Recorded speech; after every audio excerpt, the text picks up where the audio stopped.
Today, I'm talking to several people who started selling products on Amazon and finally found success to sell over $100,000 a month online. Some of them have a full-time job, some of them sell on Amazon full-time, and some of them were able to get that milestone super quickly. And I wanted to put all of these conversations in one place so that you can see all the different types of people that are able to find success with Amazon. You'll be able to connect and learn from one or all of these Amazon sellers and really take away something that'll help you scale a successful Amazon business. So be sure you take notes on these stories and drop any questions or comments you have down below in the comment section as we go through. But first, let's jump into an awesome conversation with my friend Sam. She was able to sell over $1 million on Amazon in her first year as a stay-at-home mom.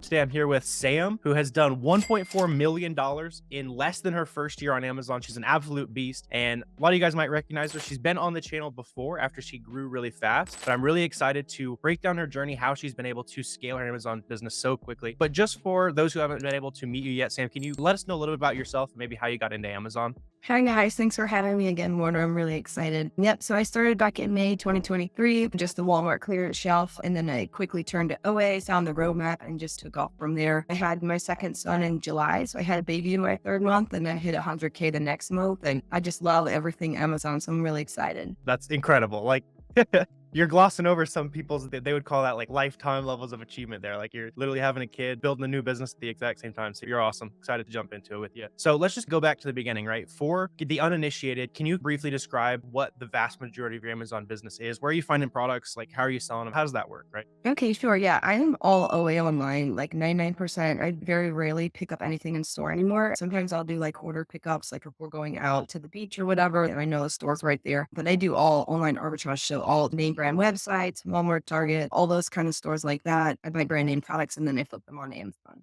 Awesome. Yep. So we'll get into all kinds of stuff on that. But you said you were doing a little bit of retail arbitrage, right? So you're going out to the stores in the early days. Is that how you made your first sales? Would you recommend that to a brand new Amazon seller? Yeah, I think it's great. It's great to get some footwork done inside the stores and scan products I see. And it'll help you when you go out and shop locally. You'll be able to pick up brands and stuff that sell well because you start to recognize them by sight. I think it's a great place to start. I had really low capital. I started with the 1,500 to 2,000. That was a lot of money for us. You're able to get a lot more products for a cheaper price, usually RA at the beginning versus OA. So it's like a great place to start at. That's awesome. Yeah. Was that how you found like your first product? Do you remember what like that first product was? Where it was like, man, this is legit. Like I might actually make some money here. Yeah, I remember it was humidifiers on the Walmart clearance shelf. They were $8 and then I sold them for 40 and I was like, oh my God, like it was crazy. That's awesome. Yeah. I love that. Definitely like the easiest way to get that hands-on experience. You're going out to the store, finding something. It's very tangible. You're not just like clicking buttons around on online. It probably was pretty fast, but when did you know I got to start figuring this thing out online? Like when did you start leaving the clearance aisles behind? When was that not worth it for you? I mean, honestly, it was probably about my second week. I was very quickly because I had so much of a learning curve. I knew I just needed to get on the computer and play with it. The computer is more my style than the app either way. So yeah, it was about 2 weeks in really. Okay, awesome. Yeah. So just getting that quick proof of concept and then going on to those things that are a little bit more scalable. And yeah, let's talk about that for a little bit. Like a lot of people, they think you're buying stuff online, like you're getting it from Walmart, Kohl's, like wherever. Like, how is that even scalable? I hear that one all the time. In the last 30 days, I think you just said you're doing about 250 grand, just all from home, all that kind of stuff. So what are some of the ways that you've actually been able to scale this business beyond the hustle that a lot of people try to make it into? Yeah, it's like a hard concept, right? Because you got to know how to cash flow works and how to spend your spend correctly each cycle to make sure you can grow that quickly. But it's really hitting your spend goal immediately as quickly as you can every month to be able to turn the capital faster. Awesome. Yeah. That makes total sense. Like I get that one all the time. Should I save some money? Should I keep spending it? Like how you're breaking it down. Like kind of the faster you can spend it, the faster you're making it back. And was there any other things you're taking advantage of? Or how were you able to buy those products that you knew were going to be able to get out the door so quickly?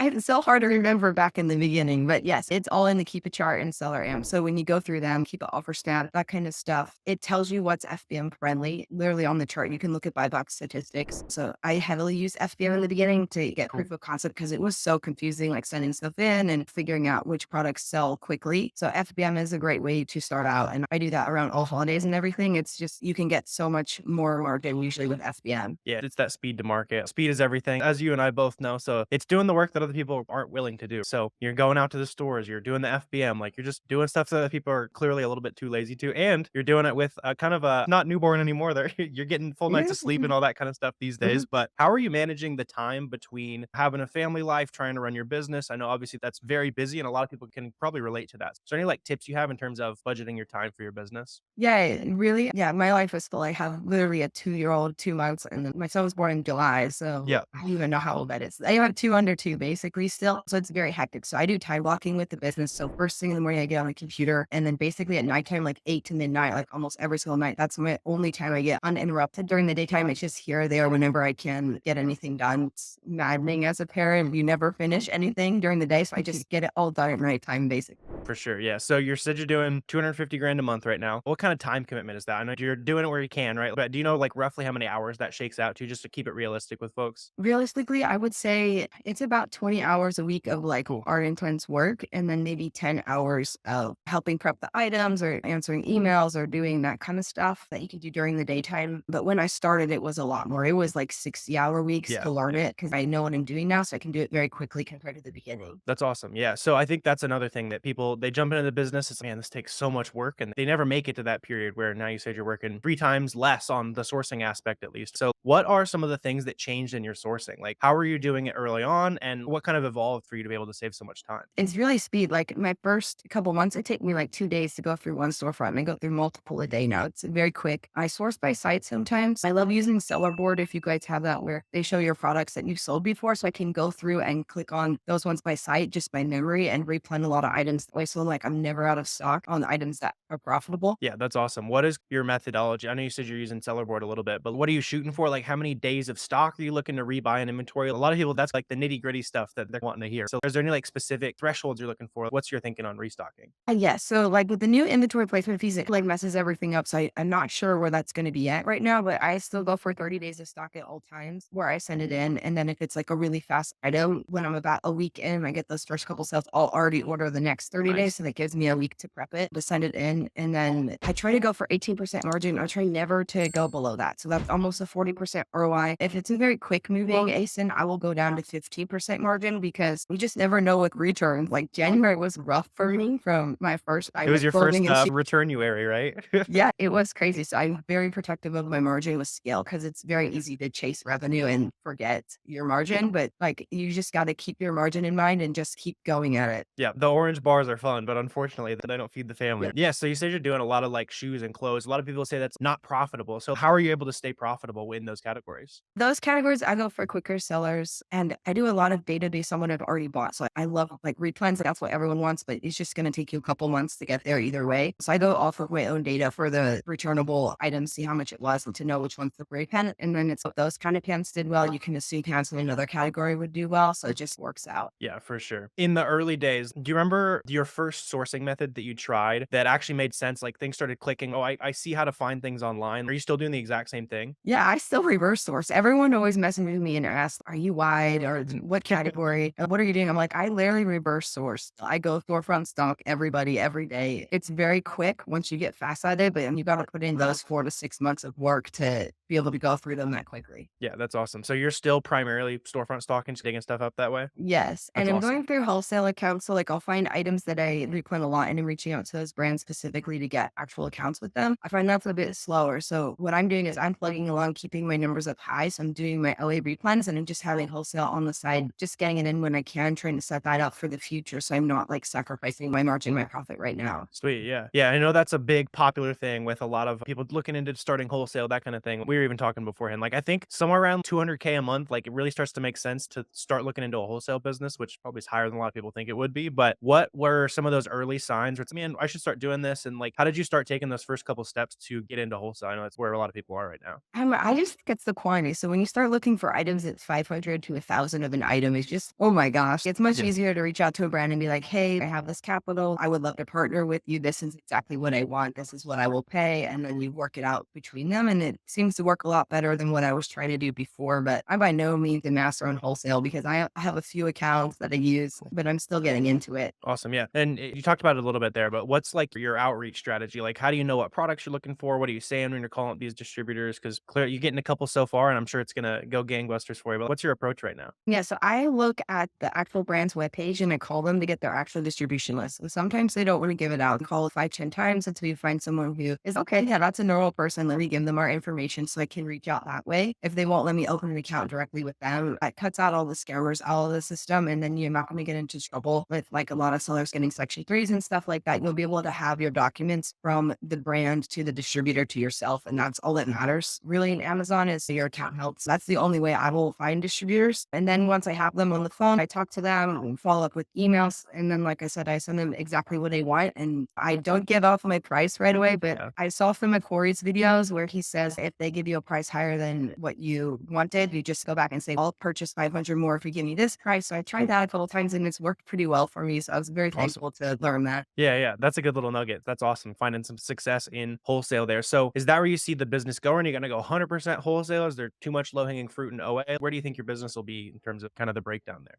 Oh, I don't know. I love OA. I think a lot of people, when they get to 200K months, they go, okay, this isn't sustainable. Let me find an easier way to Sure. do it. And if you just make it 3 more months, it's easier. Like I'm telling you, once you get to a certain level, you just become so fast that it's not like it was when you're scaling. And then once you hit what you want, it's downhill for your amount of effort. So it's very nice. So OA is so nice. You get the cashback sites, you get the cashback from the credit card, you get all of these extra bonuses that You're I don't flying for free everywhere. Yeah. yeah, like you There's don't so many get nice so side much of effects. that with wholesale. So I will never give up OA if I can help it. I gotcha. Yeah. Yeah. With wholesale, sometimes like I remember one of my suppliers, they would give me like a bunch of like socks with their brand on it. That might be like the coolest bonus I had from a wholesale account. Not quite as cool as the free travel and stuff. Yeah. So you're touching on that moment where online arbitrage is just getting way, way easier for you. So we talked about a couple of those things, but was there any like specific tips as you're looking through storefronts, like things that you know to just like skip past? Is there anything that you like really picked up on that helped you get so much faster at storefront stalking? Oh, it's such a hard question. I feel like I know. the Is it way just you look muscle through memory? it. Because that's where most people watching this video are at, right? They're probably making a little Yeah. bit of money. They're trying to get their first sales rolling in. They're all storefront stalking. So is there anything in particular like really helped it click for you, or is it literally just time in the game? Yeah.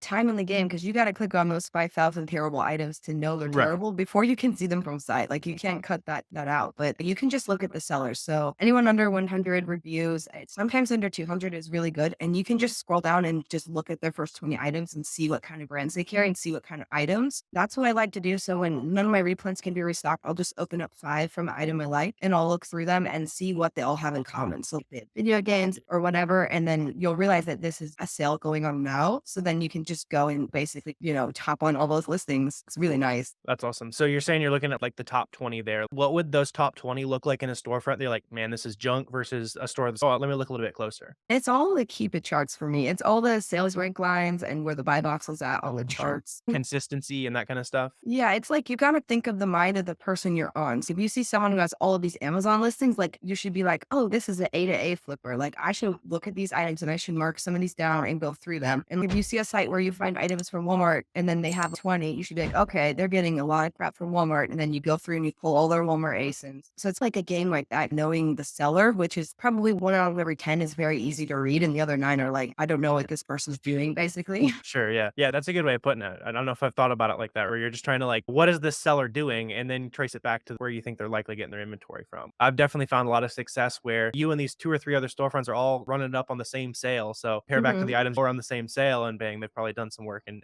found some items that you can hop on. They're doing the same thing to you. So there's no like I could there. mess. Yeah. Yeah, I wish I could mess with people and be like, oh my God, I love your stuff. Look at mine. Like, it would be so fun. Yeah, definitely. There is like a lot of benefit in community and that kind of stuff. I know you've been big on that. You're sharing the journey out there, like maybe not quite colluding with sellers a little bit, like we'll Yeah. avoid that a little bit. But as far as community and talking to other Amazon sellers, like how important has that been for your Amazon business? I think it's really important for me because I did not come from a background in reselling. So everything was new, like the cashback site. Just even having more than one email was like, oh my gosh, I can have more than one email. Like stuff like that was all eye opening. And then just hearing the lingo and the jargon and learning it and socializing with people who are like you, who want to grow and have ambitions for life, it will change your life. Yeah, for sure. It's pretty like contrarian, but it always comes up on anytime I'm talking to smart sellers who are crushing it. The more you like tell people what you're doing, the more you're like giving away secrets to the right people. You can't just shout it from the rooftops, but the further you're able to go. For that newer seller, they know the value of community. Like they're trying to get out there. What are some simple things they can do to start talking to other Amazon sellers? Yeah, just jump in the free discords and literally message sellers. Look through Warner and Miles channels and see sellers videos like this that you are like, wow, I have that person, and literally message them and ask them your question. Be very specific. Don't be like, hi, what are you doing today? Just ask your Yeah. questions. And that's how I did it. And people are so helpful when you reach out, like you're genuine and just be like, thank you so much. And you'll really grow as a seller doing that. Yeah. Or were you getting the inbox blown up for last video we did? A little bit. I'm really bad at Okay. my messaging. It's the kids. Everyone can Yeah, understand that it's makes sense. kids. I got my 4 hours a day if I stay up late to do the work. So I got to do that. And if I have time and then I have time. That's awesome. Yeah. Yeah. As far as time management, all that kind of stuff, are you taking advantage of any virtual assistants, any prep centers, anything like that? Or is it literally just Sam in the garage crushing it? What's the operation looking like? So I do have a prep center. I love my prep center. I just went down to one and I brought a lot of inventory back into house. My husband, he's home now from work in January. So he's helping me out with the kids at home, obviously. And then he does some prepping. I'm trying to teach him some stuff on the computer because we're going to be like the So partner are you, team going yeah, forward. yeah. So is he quitting his job? You guys going all in on Amazon together? Yes, yes, That's he quit awesome. his Yeah. I 9 didn't to know that. 5. Yeah, Congrats. he's thank you. Yeah, it's very exciting, and to be home with your kids at this age Yeah.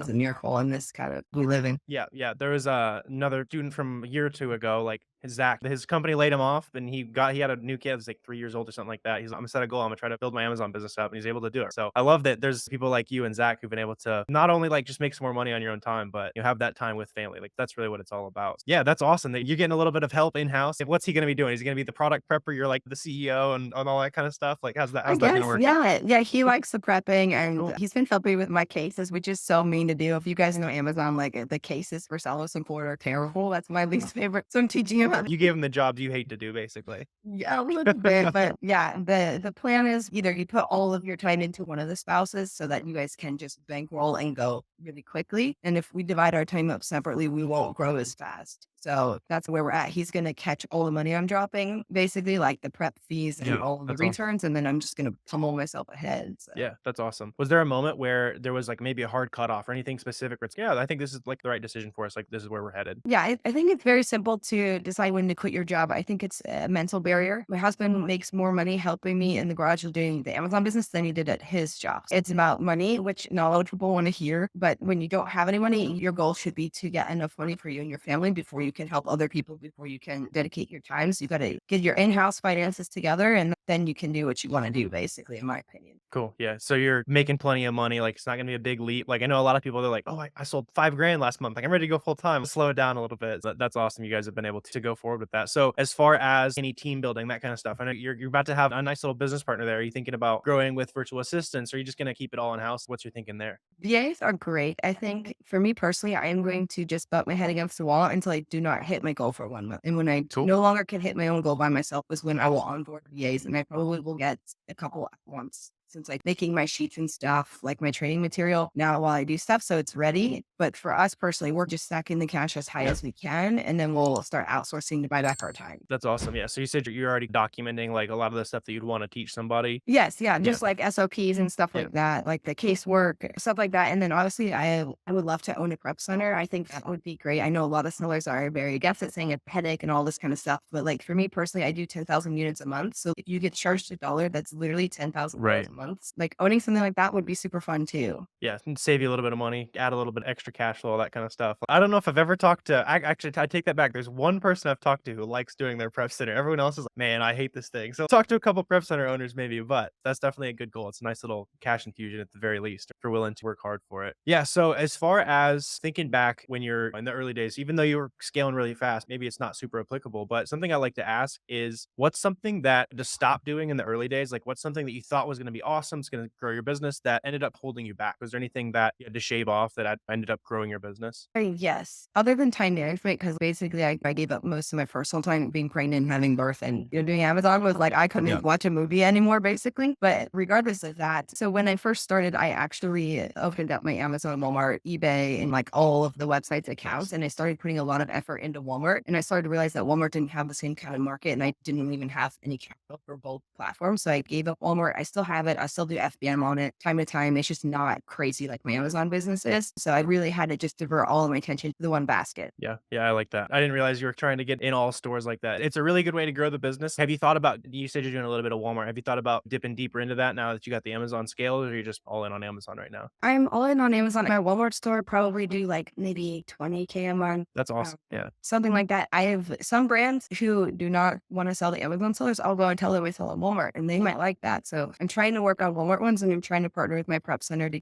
they're going to send Walmart inventory in for me, but I just haven't landed one of those deals yet. But any one of these days I will. So it'll be That's exciting. awesome. Yeah, but 20K on Walmart is pretty good. Was it hard to get approved for the Walmart sellers account? I know that's also a hot topic. What was that process like to start selling on Walmart? Yeah, I get a lot of people who message me that. I literally started like before I even had 1,000 in sales on Amazon. So I opened up the LLC with the business cards and I made the website and everything like that. And that's what Walmart required at the time. So I would just say that you need those official documentations for Walmart if you're ready to like Amazon's going to be easier for anybody to scale at. And then when you're ready to add in Walmart, you just need to make sure you have all your documents and stuff in a row. Yeah, yeah, I like that. It's one of those things where once you're doing 50, 100K on Amazon, you got all your ducks in a row, like you're saying, got stuff figured out. Start figuring out how to grow it. So Walmart, eBay, all that kind of stuff. That's awesome. In the early days, it's important to pick that one thing that actually works. And clearly Amazon was the thing that worked for you. That's awesome. Another thing that I want to break down, like as you were starting selling on Amazon, I know you hear a ton of different stuff about selling, right? And a lot of people who are watching this video probably have a big misconception about selling on Amazon. Do you remember what one of those that you had and like what ended up not being true about selling on Amazon? For me, it was that resellers are like bad people. I don't know why, but I think I grew up with that impression. Like Yeah, salesmen are you like see all the hate on stingy social and media. Yeah.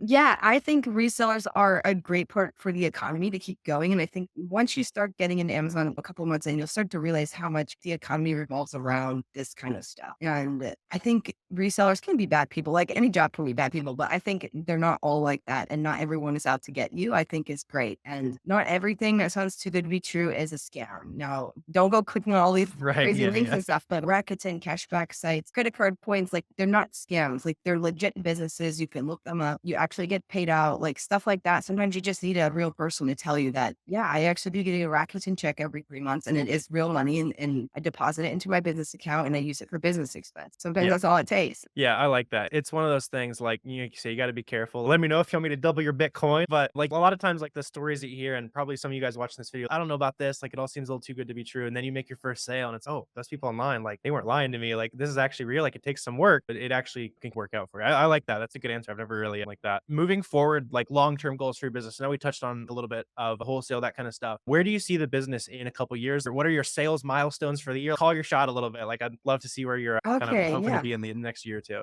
I'm still figuring out my goals. Like for August, I want a specific goal. I don't have one yet, but so I'll be a year this May. So my first year, I'll be like 1.7 million. So I'm going to start from this January. I'm going to pretend January and do this whole year coming up 2024. I'm going to try to go for 4 million. So I'm going to try to hit it. I'm going to try to have really big August and obviously really big November and December months. Okay, that's where my planning is. That's how I'm planning my spend and trying to make sure that I have everything ready for it. That's awesome. Yeah. Is there anything in particular you're doing I know you said prepare the spend, pre-sourcing inventory for those periods? Like, how are you going to be able to go so hard during all the rush periods that you're talking about? Yeah, it's all about spend. I love numbers. If you have a spend there built up and ready to go, and you're not someone who's like desperate for spend at a certain time, if you have it ready to deploy at the right times of the year, then you'll be golden. So you just have to learn your own personal credit card cycles and your own personal cycles where Amazon pays you out and plan them accordingly. Like this is Easter weekend. I'm not saying like I spend money every single day from Amazon business, but like today and tomorrow, right, I'll spend maybe 4 times what I Yeah. usually spend. I'll make sure that I get all the extra cash back and get all the extra discounts. Yeah. Taking advantage of all the coupons and all that kind of stuff that you don't really have a lot of times. That's great. So for that guy or girl who's watching this video, they're a true beginner to Amazon. Maybe they've made their first couple sales. What would you do if you were in their shoes all over again? Those actionable steps for them to actually go do and start making some money on Amazon.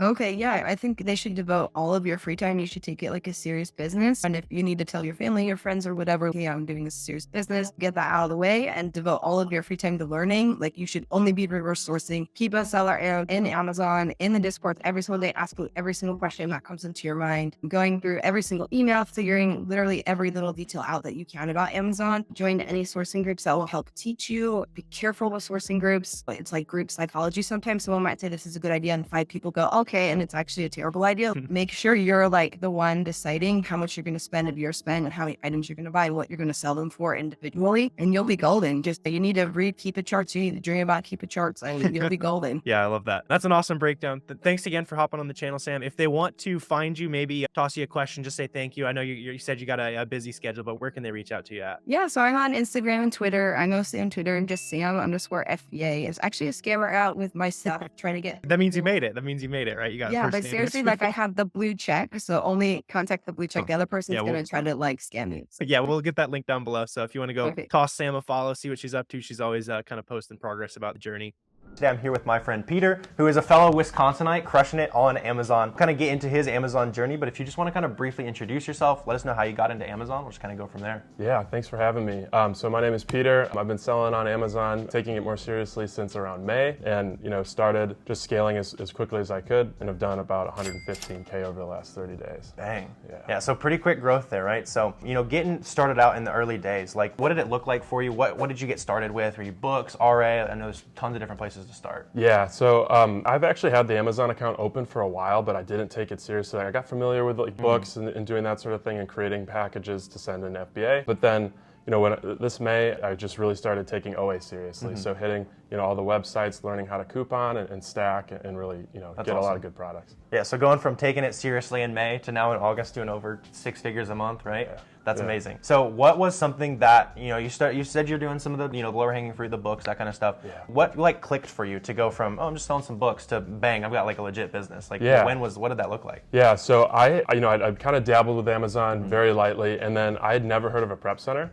And I was talking to a guy, Zach Sedano, and he was like, yeah, you could leverage this. And then it just started this track of me listening to Buy Box Bandits, joining the roadmap, and then it just kind of all, just snowballed. So that's awesome. Yeah. So if you're talking about it there, should they get a prep center? When was it right for you? Yeah. So not off the bat, but what I saw is that the opportunity to scale rather than me just living on eBay and selling products and having to do the listings. Yeah. So I definitely recommend FBMing for a few months, getting your hands dirty, and then learning how to package your FBA shipments as well. And then maybe there will be a time that it makes sense to get a prep center. Awesome. So you're talking about starting to source those products online. Like people at home, they probably don't know where you're looking for those products. Like what kind of websites? Like is it all websites for you right now? Yeah, it's 100% websites. I like to do a couple of things. I'm not tied to any certain website, but I like to go to the cashback websites and kind of work my way back, see what sites have good sales, and then I also like to use Keep a Product Finder to find what products are really surging at that moment. So that might be a quick FBM opportunity. Awesome. Yeah. So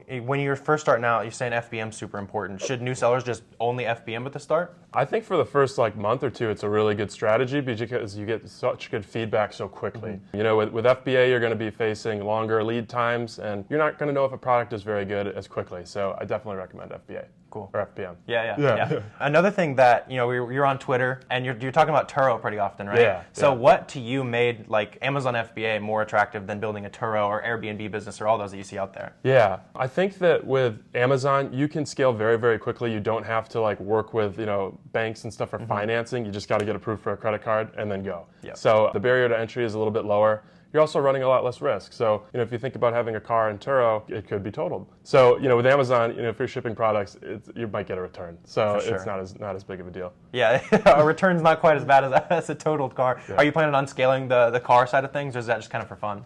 It's just kind of some way to pay our mortgage. Sure. So we bring it in. We might add one more car, but I don't think we're going to scale it aggressively. I do think if you're constrained on capital, it's a great option to get capital. Yeah. Yeah. So obviously we're here in Las Vegas right now for ASD. How important has networking been, getting in circles like this been for you? Yeah, it's been crazy. Rubbing elbows with some of the big whales in the industry has been really, really cool. Just realizing they're normal guys that have just put in a lot of work over an extended period of time, and that anybody can do this sort of thing. And then the connections that have been made have been phenomenal. Awesome. Yeah. How did you go about making those connections? Yeah, so just being really active on Twitter, and then I was in the roadmap, and what I would do is I would just hold a call at noon, and that's how I met some of the guys that I'm now in a group chat with. Just put my face out there. I didn't really know how to source at the time, but we just continuously put myself out there, and it worked out. Yeah, it's like I always say, it is 10 times harder to be the lone wolf, figuring everything out on your own. It was uncomfortable for me to start making friends. Maybe it was uncomfortable for you as well, putting yourself out there. But after a month or two, you got friends. It's oh, this is way easier. I was uncomfortable for a month, and now I've got friends to share it with for forever. Absolutely, 100%. Yeah. So for that new seller, I know it's kind of a controversial thing sometimes. Should a new seller, should they open the Amazon account, open the Twitter account at the same time, start sharing right away? Oh, 100%. Okay. Yeah, just move. People really feed off of the newbies that are super energetic and excited about it. So yeah, I think just do it.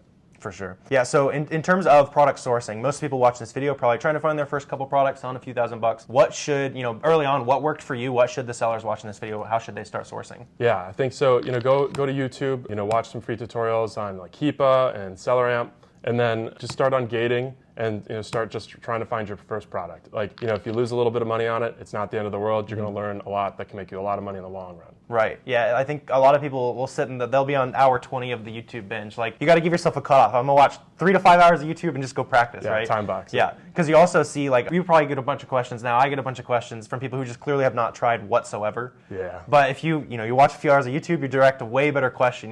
What's the best cashback site? Or Right. I was looking at this website and I noticed this. Like, those questions are getting answered. Yeah, 100%. So, like, yeah, you got to take that first initial action. Yep. Yeah, so obviously being able to scale to 115 grand so quickly. What kind of capital constraints have you had? Is that an issue for you? It was at first. What really helped me was getting the MX Plum. So Cool. It just gave me a longer time to pay back what I owed, and so I was able to take out more leverage and then just churn the money. Awesome. Yeah. Yeah, and especially if you're doing the FBM like we're talking about, you can move it so much faster. You got Yeah. that 60-day payback period. Like, Yep. if you guys need to know what you're doing before you do that, I want to be fully transparent. You knew Yep. what you were doing before you did that. Yep. So don't pull the plum and go into Yeah. massive debt to start No. the business. But that's awesome. Yeah. Yeah. So obviously starting pretty quickly scaling. Do you remember some of those first products you found at OA? You remember how you found that? OA products. Yeah, I think that I was just going through. I would go to Rakuten and I would say who's got good cash back. And and the first couple they were not winners, but I just saw like the really inexpensive sale price and just went for it and got some good feedback from that, learned some lessons, and then found better products over time. Awesome. Is there certain categories you're sticking to, or is just anything under the sun profitable? Yeah. So a lot of apparel, and then a little bit some electronics here and there. And then what I do is we'll just kind of seep out. We'll try something new, and then we'll see if we can build on it. Basically. Cool. So what would you say, doing 6 figures a month is awesome, but what's holding you back from 200, 300,000 a month right now? Yeah, I think just spending more. And I think like really what it comes down to is getting comfortable at new spending thresholds. So, 2 months ago I was like stressing out over, spending 20K in a very short period, and now it's 60K and then it'll be 100K.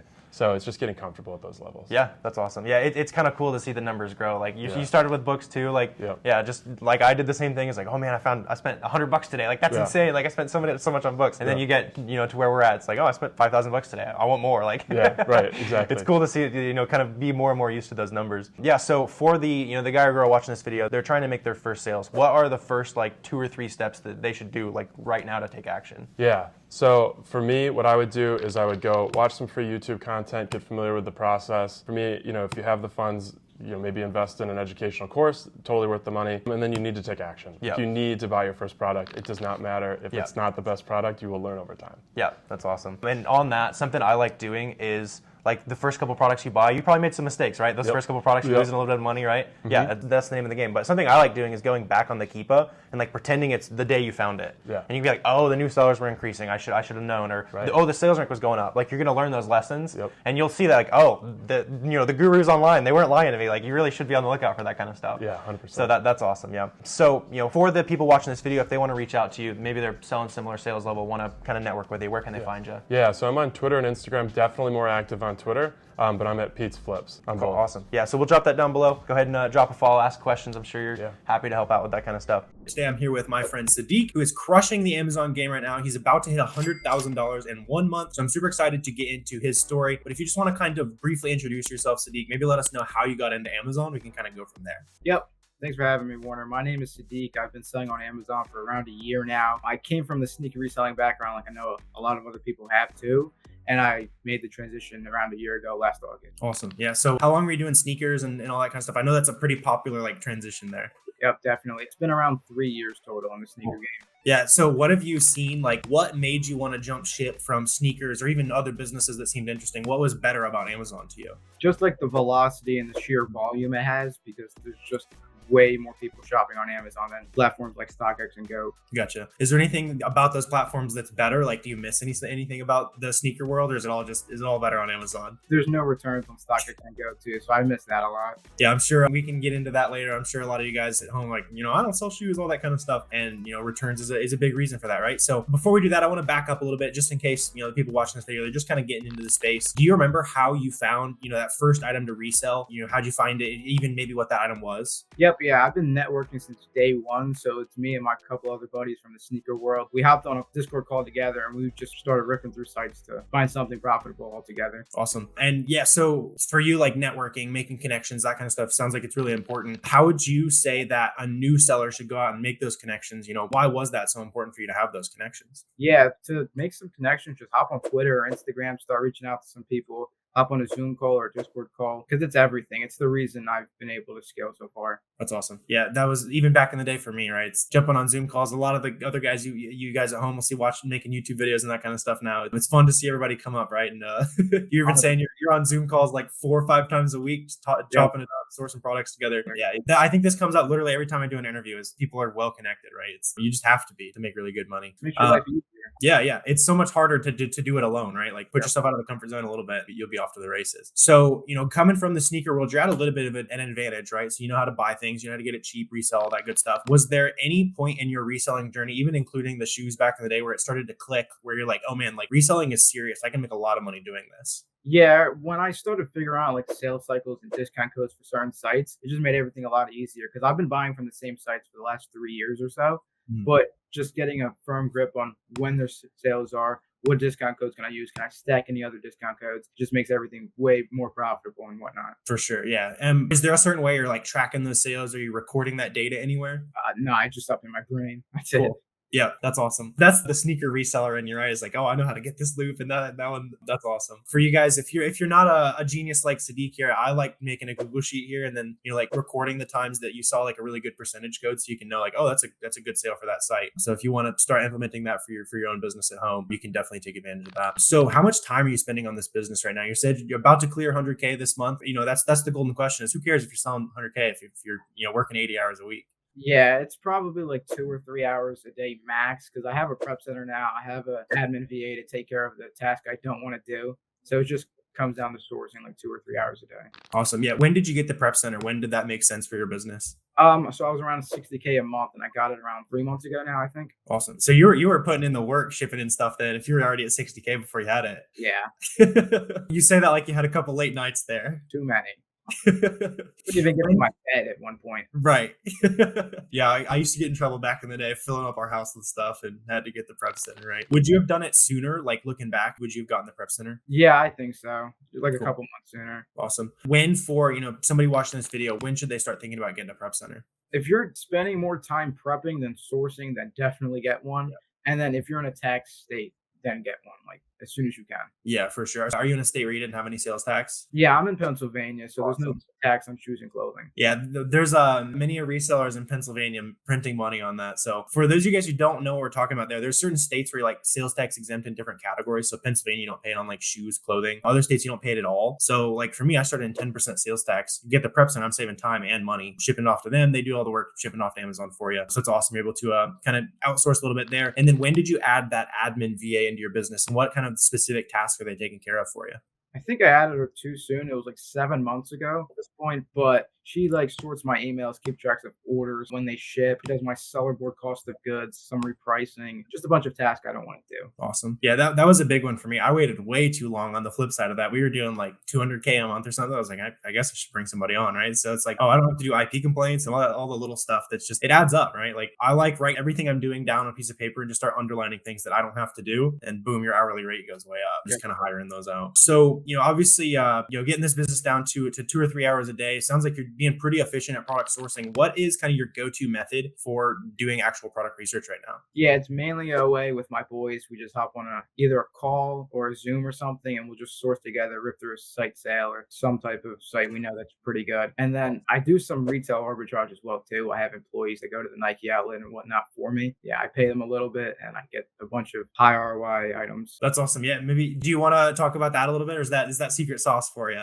I'll talk about it a little bit. Okay. So yeah, it's my college buddies. They have nothing to do during the summer, so Yeah. I just send them to the outlet. I go with them a couple times just to show them what to do, have the SellerAmp set up and everything, and they'll just go scan the product. If it's profitable, they'll come bring it back to me, and that's it. That's awesome. Are you paying like commission or anything, or just straight hourly with them? No, I pay them like $75 plus gas money. I pay them decently well. Cool. Yeah, that's awesome. Yeah, I'm a big fan of, I've always hired family, friends, that kind of stuff. Some people tell horror stories, but it's somebody you can already trust. So like, I personally have like a lot of you guys at home probably got, a daughter or son that's 14, needs to make a little bit of money, like put them to work prepping products, like have them start stickering things, like no reason not to, right? Yeah. So when you're ripping through those storefronts together, is there a certain sourcing method you guys are sticking with? Are you just manual sourcing, like comparing prices? Is there anything like that you're getting into? It's the vast majority is manual, but if we're in a drought or we can't find anything or we need some inspiration, we'll go right to storefront stalking. Awesome. Yeah. And if you're starting from square one again, which is better? Like, should you storefront stock? Should you manual? Should you use software? Definitely storefront stock in the beginning just to get used to what brands sell well and Yeah, yeah. So if you guys are brand new to that, basically you're just gonna pop open SellerAmp, click on somebody, you can see everything they're selling, all the categories, all that kind of stuff. And then once you connect the dots there, you can start, go hanging out with some of your other reseller friends that you guys make, pop up onto a Zoom and search through those brands that you guys are finding while reverse sourcing. And that's awesome. You guys are able to connect on that, source together. Yeah. So now that you've been able to scale, you're doing pretty well, right? You're about to do 100K a month. Was there anything that you had to stop doing? For me, like I sold books back in the day. So that was really holding me down. That was limiting me. And I had to switch to a new business model. Was there anything that you stopped doing in order to get to the 100K? I stopped doing RA myself. That was taking a lot of time and a lot of energy out of me. And I figured if I could just hire my friends to do it, I could scale a lot quicker while I'm at home sourcing online. Yeah, for sure. That's awesome. Would you still like do the RA in the early days if you're doing it again, or would you just skip straight to OA? No, that would be the first thing I do is go right to the outlet just because it's way easier to find things. Yeah, it's a good proof of concept, right? You can hop in. You can have you ever you can list something and sell it before you ever get out the store. Have you ever done that with some merch fulfillment? I haven't, but I've sold it like a few hours later. Yeah. That's the best part. You hop in the store, you find especially like right now while we're talking back to school season, you go and you find a backpack, the right price of it sold before you get out the door. That's Like, kinda new still, yeah, though. yeah. That's what I really love about getting hands-on experience, touch the products, all that kind of stuff. So you mentioned that you have an admin VA kind of taking care of the back end. Do you have any sourcing virtual assistants, or is it all just you? I've tried it, but I don't like it. I've caught a couple of VAs sharing leads or Sure. whatnot. So right now it's just me and my boys. Yeah, I mean that's awesome. Like a lot of people, that's like a limiting belief, right? Is I need a team, I need a bunch of people helping me out. Like clearly don't, and you're about to be 6-figure a month, right? Yeah. So as we've been talking about, clearly you're going out to the outlets, selling shoes, clothing, all that kind of stuff. A lot of sellers and especially newer sellers might avoid that category. What are some of the things you're doing to genuinely, turn a profit after returns and people not knowing what sizes they are and that kind of stuff? Yeah, first and foremost, you have to target a higher ROI than usual just to factor in that return rate and all the fees attached to that. And then also, like, you pay attention to your return rate for certain ASINs. So I stay away from a lot of women's running shoes, for example, and I'll target more men's shoes just because the return rate. Yeah, we did the same thing. Like we have different, higher ROI in women's, lower in men's. Like we even noticed like certain brands, like for whatever reason, like I don't know if you've noticed this, but women's Skechers get returned way more than other brands. So maybe their sizing is weird. Like Yeah. I like you going in, like if you guys at home have return problems, like dive into the return rates. Like go to each ASIN. Oh, this one had 20% return rate. Clearly a problem, right? There's going to be some products that are awesome, and then others that people just have no idea what size they are. Something went wrong, something like that. And yeah, do you have any plans to start thinking about other categories, or is clothing and shoes kind of just the bread and butter for you? It's my bread and butter, so I'm going to stick with it for OA and then eventually transition to wholesale, I think. Have you started working on wholesale at all yet? No, not yet. Sure. Yeah, especially going into Q4, like that's like a January project, right? Is master Yeah. OA, like make a ton of money in December selling shoes and stuff, and then go start figuring out how to buy boring stuff that sells year round. That was my plan for Q1 next year.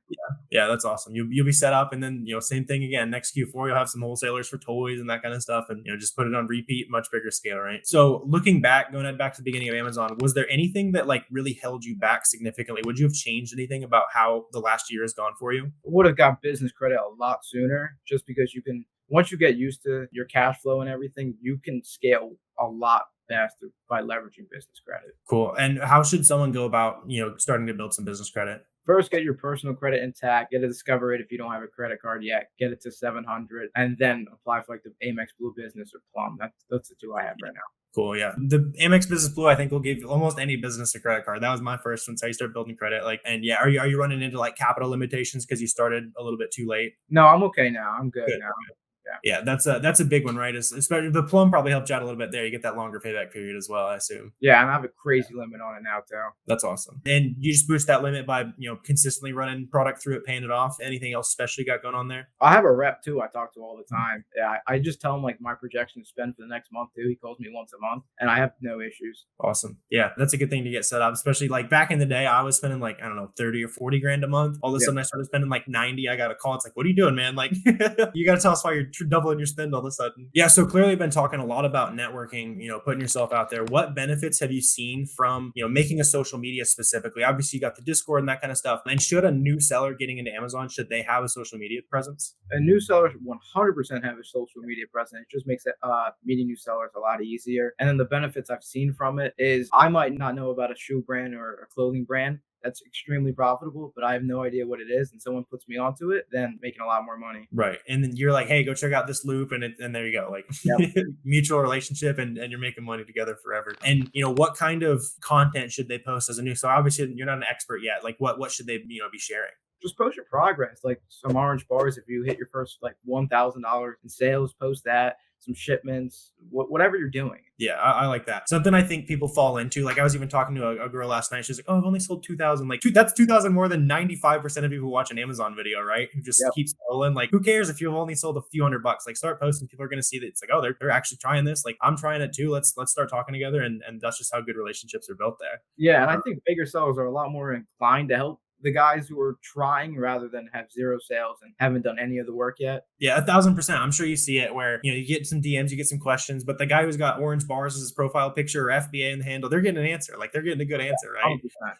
Yeah. So, looking into the future for you, what is your long-term goal for your business? Sales wise, what kind of business model do you want to end up in? Where do you see the business in a couple of years? Yeah, ideally 100% wholesale within like the next year or two. I just think it's a more sustainable model and I don't have to deal with all the shoes returns and everything. Sure. But yeah, the next 1 to 2 years, that's my plan, is to get into wholesale. Awesome. What's holding you back from those like long-term goals for you right now? I know, even at 100K a month, like what's holding you back from 200K a month right now? Probably just the skill. I need to get better at product sourcing, I think. Yeah, I mean, even back to what we are talking about, like the thing I would challenge you with is maybe to go think about a sourcer now that you're really crushing it. You know what to look for. Train somebody like this is exactly what I'm doing on this website, and make sure you've got time tracker or something like that if you're worried about them sharing leads. But I bet that would grow your business a lot if you find the right person who really wants to work hard, give them a profit share on the stuff they're finding, show them how you're doing it. Like you could probably scale a lot doing that. Probably, yeah. I'll definitely try that out. Yeah, and just to kind of start wrapping us up here, if you are that guy or girl, you've sold $0, you've got a couple $100 in sales, what should they do today, this week? What should they start doing to take action on Amazon? Definitely just go hit an outlet or something, TJ Maxx even, or Nike. Just start scanning products. So you'll find something profitably eventually, and you'll get the proof of concept a lot quicker than overanalyzing an OA product line. Yeah, I like that. Go hit the clearance section. Like it's going to take a second, but there's way lower risk in the clearance section too. You're paying, I don't know, $5 for something, right? Like, yeah, go get that proof of concept. That's awesome. And for anyone who's watching this video who wants to, maybe network with you, ask you some questions, especially if they're at your sales level, you guys want to hop on a Zoom call together, where can they find you? My Twitter is DeekFBA. I'm mainly on there, and then I have an Instagram is DeekFBA as well. Awesome. Yeah, we'll get that drop down below. So make sure you guys go drop Sadiq a follow. Go follow his journey as he's crushing the Amazon game. But I'm here today with my friend and student Jordan. We actually talked about a year ago now. He was doing $40,000 a month. So I'm really excited to have that updated conversation. If you just want to briefly introduce yourself in case this is the first time they've seen you, maybe let them know a little bit about your Amazon business, where you're at. We can just roll from there. Yeah, cool. My name is Jordan. I started Amazon from a YouTube video that I randomly saw a couple of years ago. I basically got my first sale in January of 2022 after signing up that Christmas prior. Just went through the roadmap course. I was working a full-time job at the time, started stacking up the wins. My months increased and doubled each time. It was about 4 or 5 months in, I realized the potential that this sort of job could hold and free me from a regular 9 to 5, be my own boss, make decisions, things like that. So I went full-time around late April, I believe, of 2022. Kept going through. Q4 was big that year. I think I ended up doing like 140K in revenue, probably like about 25,000 or so net profit. It was really good. And from there, I dipped my toes into wholesale, tried to open accounts, make connections, things like that, learn from other wholesalers like online. And that's pretty much what I do full time now, doing, I'd say 90% wholesale. I still do some OA because some of it's just too good to give up, especially when Q4 rolls around. I'll still plug some OA. For sure, yeah. And just for the uninitiated, what he's talking about there, OA, getting started out, he's doing arbitrage. A lot easier than picking up the phone, doing those wholesale calls, just buying stuff from Walmart, other websites like that. It's a pretty good way to start. Would you still start with arbitrage over wholesale if you did it again? Yeah, definitely. Wholesale, you're not going to have great margins. They're still good, but they're not going to be as good as buying something on like a 30% off or something like that. You're going to have higher margins in OA, but it's nice because you can also do lower quantity counts with OA. You can test things a little bit easier. What's nice too is as soon as something comes to your house, you can list it. Whereas with a wholesale, you may have to prep it up, take it out of a case, label each item, repack it back up, send it off to Amazon. With OA, as soon as something comes to your house, you could list it as FBM, sell it right then, just to get the proof of concept. And also any mistakes that come up along the way when your first 6 months, year or so of doing OA, you can learn on a smaller scale with less money. Yeah, awesome. I totally agree. Like both great business models, but you're probably gonna make way more expensive mistakes if you're going straight to the phone and say, hey, give me $5,000 of this. You don't know what you're looking for. Like you probably have some headaches from that. I've definitely made some mistakes. I bought pallets of inventory that were already tanking before they ever even reached FBA. Yeah, I've made those mistakes. You still make those mistakes, but Sure. but Yeah. Absolutely. It's all average it all out. You're still making pretty good money. And I like how you said you started less than 2 years ago, which I didn't even realize. That's awesome. The kind of growth you've had. Pretty casually going, I started and then I made $25,000 in profit. So where in that kind of initial first year did things start clicking? Maybe timeline, like how long are they going to bang their head against the wall till it makes sense, basically? You constantly bang your head on the wall. There's always something from order cancels to seller support. It doesn't matter. You're still gonna have headaches. But yeah, like it's hard to really quantify when like you get it because you're gonna be uncomfortable if you start off at ordering 1 item or 5 items. Like now you order 20. That's pretty uncomfortable from where you were. So it's just, I guess you're just constantly in a state of uncomfort. And once you look at Keepa, you can never always be sure of when something is going to do well or when maybe you buy it and then the next day 20 other people bought it. And you're making educated guesses. Get more confident in those guesses. You get more confident in spending more, buying more. So it's really hard to quantify when you can make that jump, but you really have to fill it out. But understand that every time that you've grown a little bit, you can recognize an opportunity when it comes or when it presents itself. So whenever, like I say, I made $25,000 in December, that was because that full year of stacking up little wins, growing confidence. And then whenever I would see a product, maybe it was on sale or something, I would read the data to find out if this would be a good buy. I would just run it up and maybe either buy out all of the stock or just take a bigger gamble because of my confidence I built over the year leading up to that. For sure, right? Like a lot of people, like if you're going back to like traditional education world, like you're going to pay $50,000 for a college degree, right? So jump into Amazon, you'll pay $2,000, $3,000 in mistakes, and by the end of the year, you can make pretty good money. And I think I was going back, I was watching our last video. I think by like month 4, month 5 of your journey, you're already doing like 20 or 30K. So clearly, if you really put in the hustle, put in the work, like you can start to get things clicking, and then by the end of the year, you're making pretty good money. So in that process, was there like a first like big product that you hit on? Was there a light bulb moment? You can share the product or not. Just talk a little bit about that.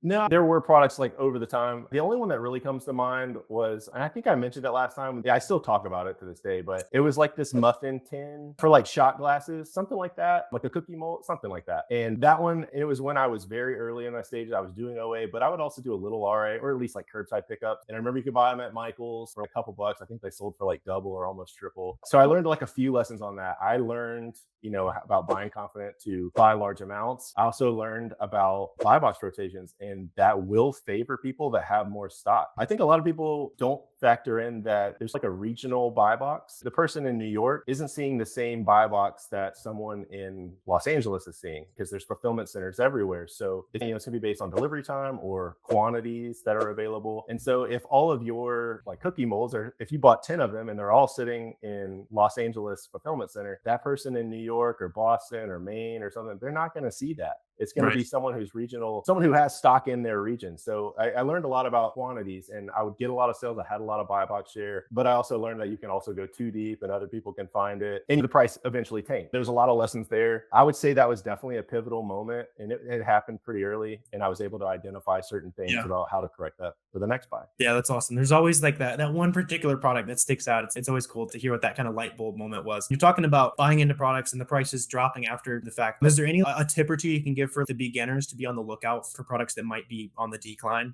Yeah, well, the most obvious would be looking at the number of sellers that is trending on a Keepa. If it's trending up, it looks like a mountainside or something that's going up, or even like a sharp climb, that's definitely going to be a red flag. Other things would be like things that just aren't hard to find. I'm sure there's a few sellers that they're all based on Walmart, and Walmart is going to have super low prices and they're going to have good stuff, but a lot of people are going to find that. And so even though a Keepa may not look like it when you first look at it, things can change. So with that being said, I would say make it harder to find. Shop at a boutique store. Something I would give out would be like Bloomingdale's. Like last year, I remember I bought a ton from Bloomingdale's, and not many people are thinking that. They're thinking Dick's or they're thinking Nike or whatever. But there's tons of places to buy from. Like find places that other people aren't going to think of. And on that, I believe Bloomingdale, you can stack coupons. So that place is probably burned now. But anyways, you got to find stuff like that. Another thing that I would look at too, like to avoid price tanking, is look at a previous 90-day average of how many sellers are on there. So if a previous 90-day average has something with 10 sellers on it, and now all of a sudden there's 25, like that just went up 2.5 times. Like, I'm staying away from that because the listing isn't going to be able to sustain that many sellers at its current price. People inevitably aren't going to be able to sell their product. They're going to lower it, or it could be that you have new sellers that just don't know about fulfillment center check-in times, things like that. There's a lot of stuff. The top ones are just looking at number of sellers and sourcing somewhere else that people aren't. For sure. Yeah. Those are some major gems. Yeah. Dropping even like specific sources and stuff too. Yeah. So looking back at the Amazon journey, right? You went from 0 to 40K last time we talked. Now you're over $100,000 a month. Was there anything retrospectively would you change about your Amazon journey? There's not a lot I would change. I did get lucky over the course of the time, but one thing I would definitely do more of is invest in education in conferences or places where you're going to learn. There's some that I've missed and there's some that I've paid for, like within the last, I don't know, 3 to 6 months or so. Obviously your course, I went ahead and did that a year ago, and that was great. And if I wouldn't have done that, I would have still been lost. But you can speed up so much time over learning from someone who's already been there. And whenever you get in those kinds of courses, there's other people there. You can network, you can grow together, you share sources, things like that. So I would say the main thing would just be, I would change my outlook on paying for education. I would wholeheartedly do it. Yeah, I appreciate the vouch there. That's something I've also realized. Like every time I'm trying to learn new skills and stuff, I'm immediately investing in people in education. It just makes sense, especially if you've got capital. And I like what you're talking about, like getting lucky a little bit. Like we all say that. Like I definitely have gotten lucky in my career as well. But some of the things we talk about off camera a little bit, like some of the opportunities that you've had are because you put yourself out there. You jumped on the calls a lot, so I knew your face, and you turned on the camera, right? Like you made your luck. That's a common theme that I see with a lot of people I talk to is, oh, I got lucky, when really it's taking step after step and putting yourself in positions to have that luck come to you. So you learn from Jordan's example, put yourself out there, go jump in communities, even if they're free, go put yourself out there and try to make as many friends as possible, and it comes back to you. Yeah, there's a quote out there, I believe, it's like luck is when preparation meets opportunity. So I think that sounds about spot on. It's cliche, but it's so true. Go make your luck. And the more at-bats you get, the more likely you are to hit a random grand slam, right? I remember there was like a video that Romer put out a while back about different kinds of luck. There's like hustle luck and, you know, luck that finds you and things like that. And I think about that a lot. Is like that specific little talk was try to be present and find those things. And if you're there, they'll find you too. Yeah, exactly. Yeah. So looking at the Amazon business growth, right? So last time we were talking, you're at 40K, which is awesome. Like most people watching this video probably would love to be at 40K. What was some of the biggest catalysts for you to go from 40K to 100K plus? I would say while I was still doing OA, it was about figuring out exactly which stores are going to allow me to purchase quantities that I want. I would say the number one complaint, at least for me, whenever I was getting going, it wasn't necessarily capital because I had worked a 9 to 5 and I'm a little bit older. So like I had money saved to work on it, but it was getting around cancels. Like it was new to me. As a consumer, you don't think about that stuff. You buy something, it comes no matter what, you're ordering 2 or 3 or whatever. But when you start ordering 20 to 50 or something, some stores don't like that. Some stores are cool with it. Some stores make it easy to get around with maybe a simple email change or a name change or something like that. So it was identifying what was going to shorten the time for me to get the inventory that I needed so that I could grow. Because if I'm constantly having to deal with order cancels or keep up with it in a spreadsheet, it just becomes more difficult. It's more taxing of your time. It will frustrate you more. So that was it. It was doing that and then ultimately outsourcing. Cool. Yeah. So we can get into outsourcing as well, but I like to ask the flip side of that as well. What was something you had to stop doing in order to scale from 40 to 100K? Was something holding you back? Prep. Definitely. I would say that was the first one. And actually, now that I think about it from our first call, I don't think that I had outsourced the prep yet at that time. I don't think so yet. And you had recommended to me that I should outsource the prep. And I was like, I don't know. I think I want a VA. And I was wrong and you were right. I did get a VA. I ended up firing them after a month or so. It just didn't work out. The prep was what I should have done because I was spending all that time doing the prep. And then I would try to review their leads. The leads weren't any good. I'd have to go try to find my own. And it was just like a vicious cycle. I would 100% say that you should outsource the prep first. I was just a mistake that I made. I should have taken the expert advice. I didn't. And now I'm sorry. But yeah, it was outsourcing prep, and that's a whole other conversation about finding good ones. Yeah, we don't have to get into a whole spiel about that, but did it take you a few times to find that first prep center? Were you just digging through Google? Like, how'd you find them? Yeah, I was digging through Google. There's also lists out there of prep centers. I went through a few of them. Of course, I was only trying. I live in Florida, in Tampa, so there's total tax I pay is 7.5% with the county and the state, and that was what cuts into your margins. So I was looking specifically in like Oregon, Delaware, Delaware, New Hampshire, I think it was Montana maybe, and it had to be a tax-free state. There was plenty of them I would call, email, do the little message on their website, and I just didn't get a response. So the first one that I got, there was a response, or the first one that did respond to me, I did an account with them. It ended up not working out. They're just bad communication. To condense this, what I would say is you need to test a few things. Their communication is big. Hopefully they will send you a photo of what their warehouse looks like, so that way you can verify it's not like necessarily somebody's garage. Not like that's a bad thing, but you want to see something to see like maybe they're organized or just that something exists. And then also don't send them all of your inventory at one time. Like I was still prepping products, or excuse me, after the first one, I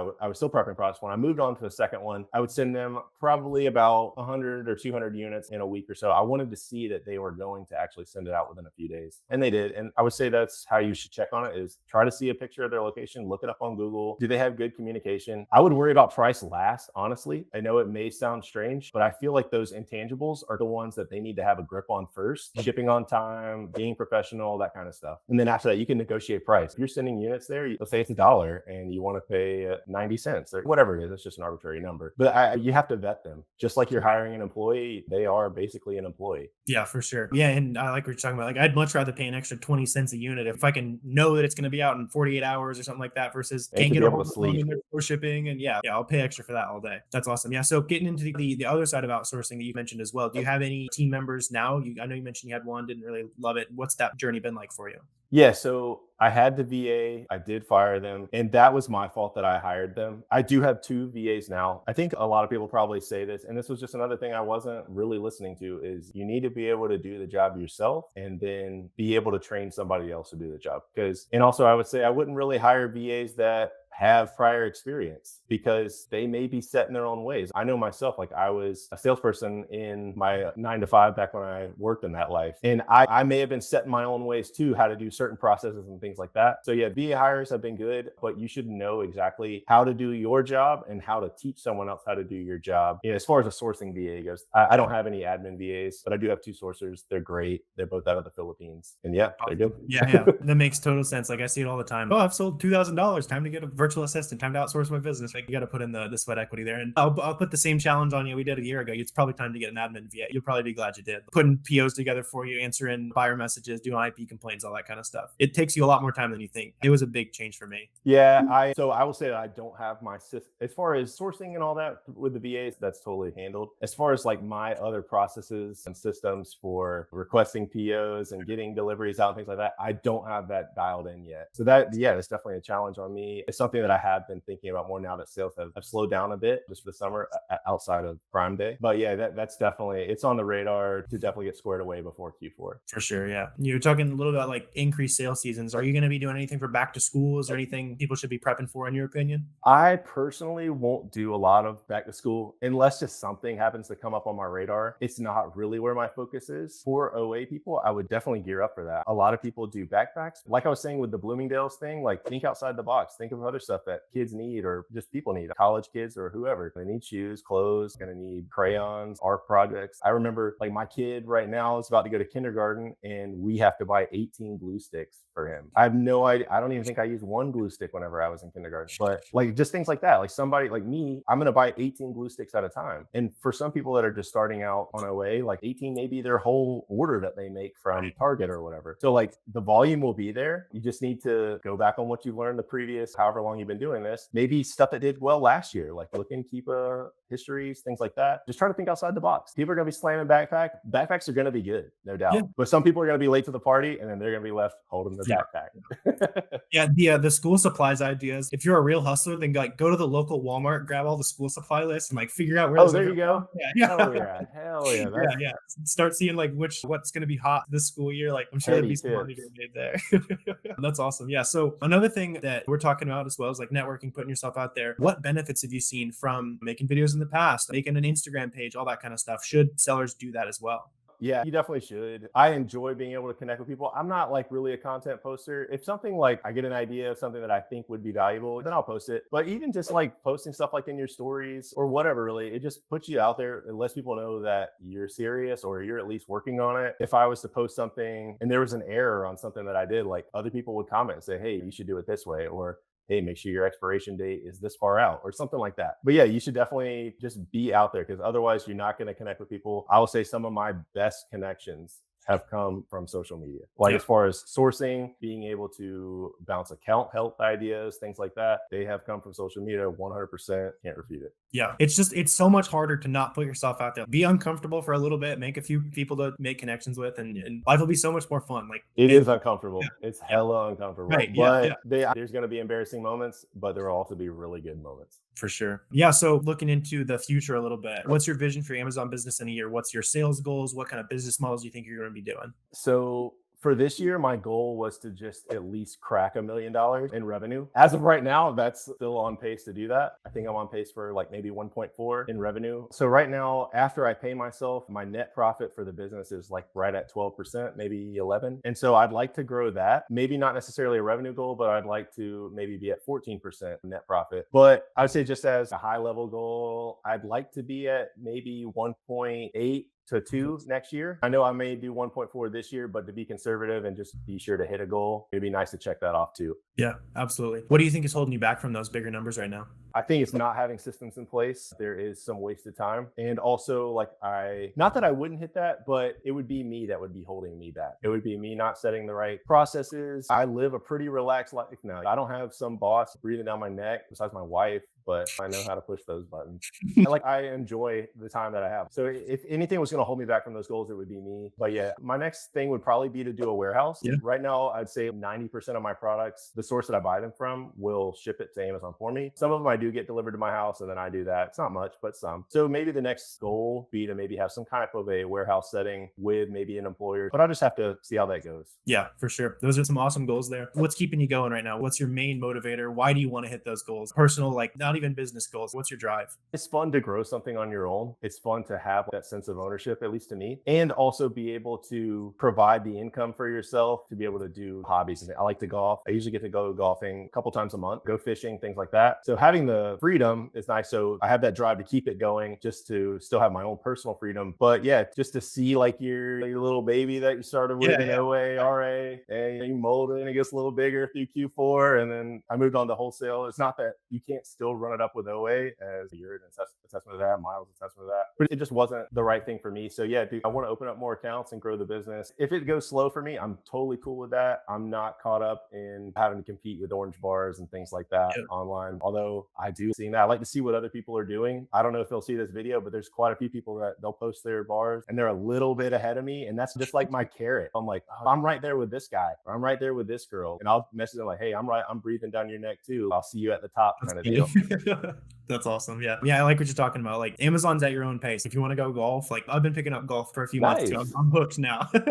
I'm sure you only got a few more months left, and then you'll be buried under snow. Yeah. That's something I've been working on too, is like, how about I don't work every hour? It's like I can step back. I can do what I want. I can spend time with family, spend time with friends. That's what it's really all about. Yeah. So just to wrap us up here, if you're that guy or girl, you've got $0 in sales, you've made a couple sales, what should they go do? What's a couple quick action items that they should go take action on to make progress towards that big business? It's just keep doubling down on what you've learned. I would say that the biggest thing as a beginner is just not understanding where your time is well spent. And for me, that was prepping products or spending too much time on websites that didn't want me to buy from them, or just put hard limits on stuff. So I would say is to really look at that, take a high level view. It's your business. Nobody is going to come save you. Like you have to save you. Just like I said, if I don't grow, it's going to be because of me. And I fully understand that. So I would say you need to take a hard look at yourself. Be sure you're tracking everything. A lot of people nowadays, it's like the flavor of the month of some Instagram people that want to diss other people, but it's a lot of people, you don't know your numbers. It's not that hard. Just keep track of everything.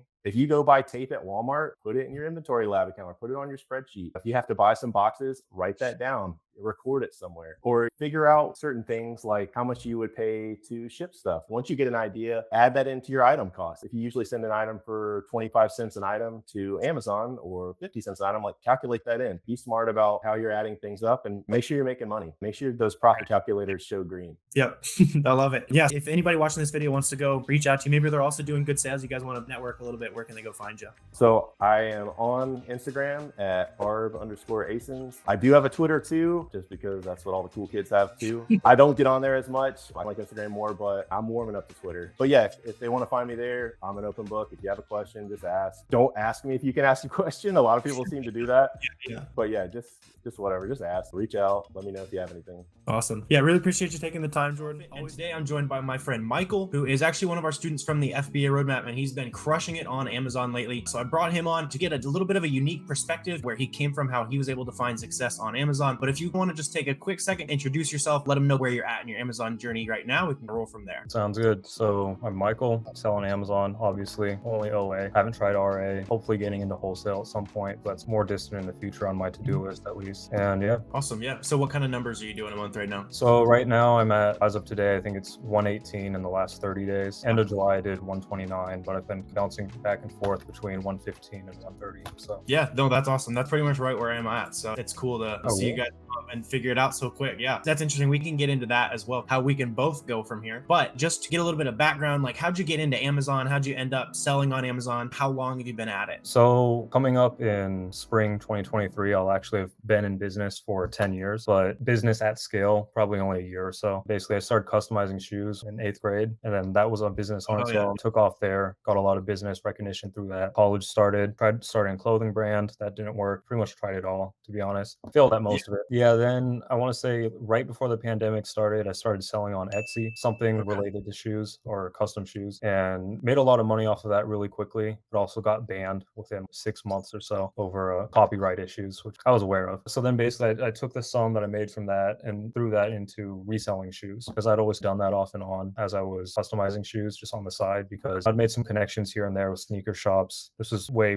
back in 2014, 2015, before reselling got really big. Back when it was easier to make backdoor connections with shop owners and things like that. So basically I took the money I made with Etsy, threw that into Jordans, Nikes, things like that. Sold those on eBay, StockX, Goat, all of those apps for a while. Even tried botting, lost some money there. Lost a lot of money there. And then basically I was in a couple sneaker discords, started hearing some of the bigger people within those discords kind of mumble here and there about Amazon was like a hush topic that everyone was keeping low. And then one of the other resellers started posting a lot of screenshots of Miles's tweets. I think that's when he was starting to ramp that up as well, beginning of 2021 at this point. So then I got to the point where I just wanted to try it. I was hearing so much about it. I was hearing that's way more scalable. I was tired of pumping money into bots, which just didn't make any sense. There wasn't that much of an ROI on it. So I started Amazon, and then I think that was May 2021 is when I got the account set up. It wasn't until August or September that I started doing 10,000 per month. And then December was obviously huge. I think that was about 30. January went down, was selling off and just taking a loss on a bunch of before inventory. And then after that, starting in February, just skyrocketed. Yeah, that's awesome. So I guess coming from that world, is that still one of your primary focuses, like the shoes and all that good stuff, or you expand into just anything under the sun? Big picture speaking, anything under the sun. I have a lot more experience with shoes, so I have a lot more background knowledge there, knowing what sizes sell, what colors sell, what brands sell, things like that. So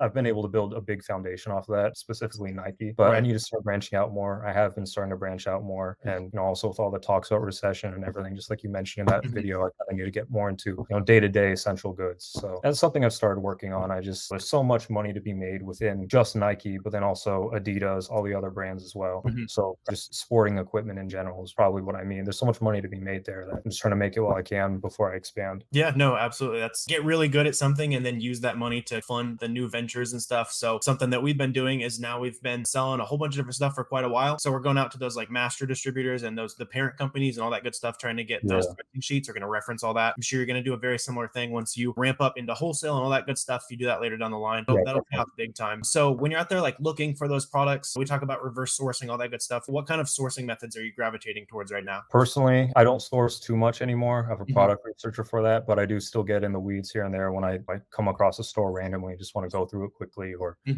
there's a sale. And like that big Nike sale just now, I've been scouring Nike's website for the last year, so I have a good idea of their patterns in terms of when they come in and out of stock on certain products, and even their pricing patterns and things like that. So primarily reverse sourcing. There's just so many competitors to find, and you obviously find yourself coming across a bunch of the same competitors, but also new ones, especially as you branch out into other brands. And I've just found so much gold there that I just keep repeating the process, and there's always something there. There's a million different ways to find products, and there's a million different categories that are super profitable. And we're talking about selling shoes and clothing and stuff like that. There's other people out there who are also doing 100, 200K a month, and they've never even touched shoes or clothing. There's so many avenues that you can take to really find success. And you also mentioned you've got someone sourcing products for you. Is that one person? Like, what's your team look like right now? Yeah, so right now I have one product researcher. I had a second VA who was doing kind of admin stuff for about a month, but basically that didn't work out. And trying to start hiring again soon. I've been saying that for the last month and a half or so. But basically the challenge that I've had since the beginning of July and of June is adjusting to the new scale, because processes and ways I do things previously, or I did a lot of it manually. And now that I'm at such a large scale, it's just not feasible to do. There's just not enough time in the day, whether it's me or someone else. So before I start hiring someone else to help with admin work or more product research, I spent most of July wrapping it up now, just solidifying processes, reformatting a bunch of old spreadsheets and things like that. But yeah, I don't know if I'll need another product researcher or not. Mine's been doing a great job covering a lot of different stores and finding good products. So I'm not sure that I want to add someone else to that team yet, but I am going to add someone else at least to do some like bookkeeping type work. Yeah, for sure. No, it's awesome that you're able to generate that much in sales off just one VA. So clearly Yeah. they're doing their job really well. And yeah, I'd say I'm at a similar point in my business in terms of sales, and like kind of the bottleneck is me. And I think you realize that you're the bottleneck. So it's about building those systems. And this week I've been diving in, like making some custom spreadsheets, all that kind of stuff. Because as you scale more and more, probably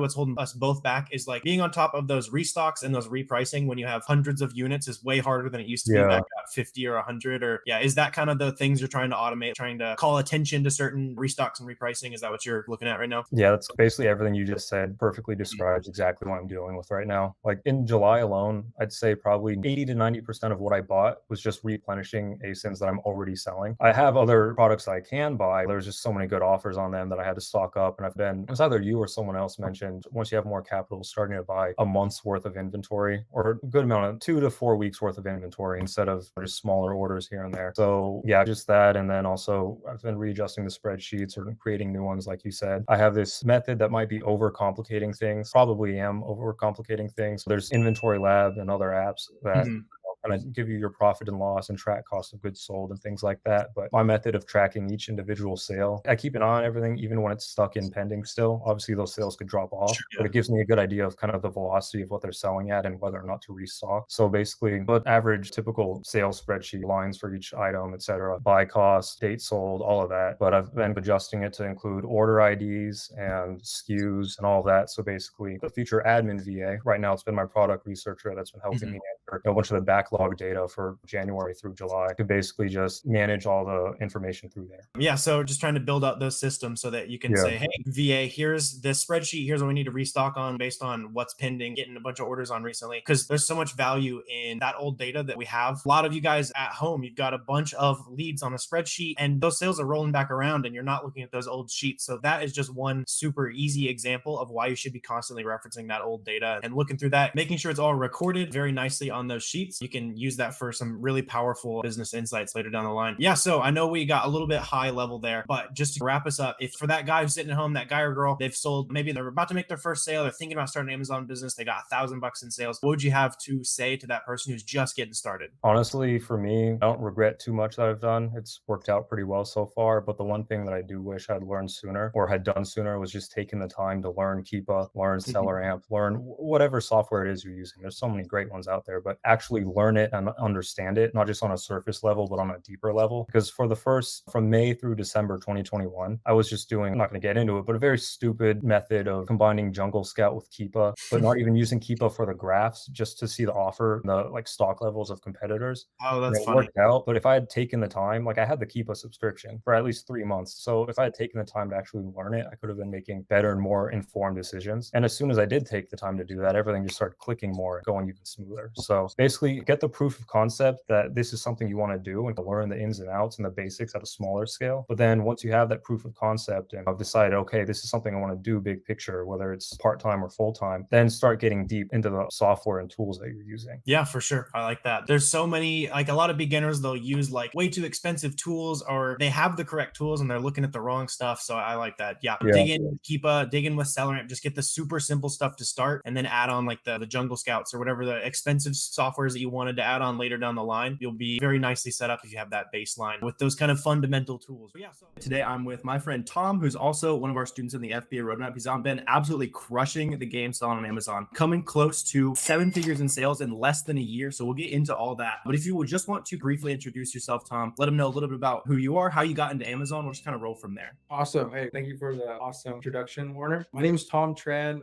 I run this business with my brother. His name is Thomas Tran. It's a very interesting, long story there. But we've been doing Amazon for about 11 months now. And as a direct result of buying the roadmap, we scaled our business massively and just networking with other sellers. Yeah, that's pretty much it. That's awesome. Yeah. We were talking a little bit. You're at like 780K in 11 months. Is that right? Yeah.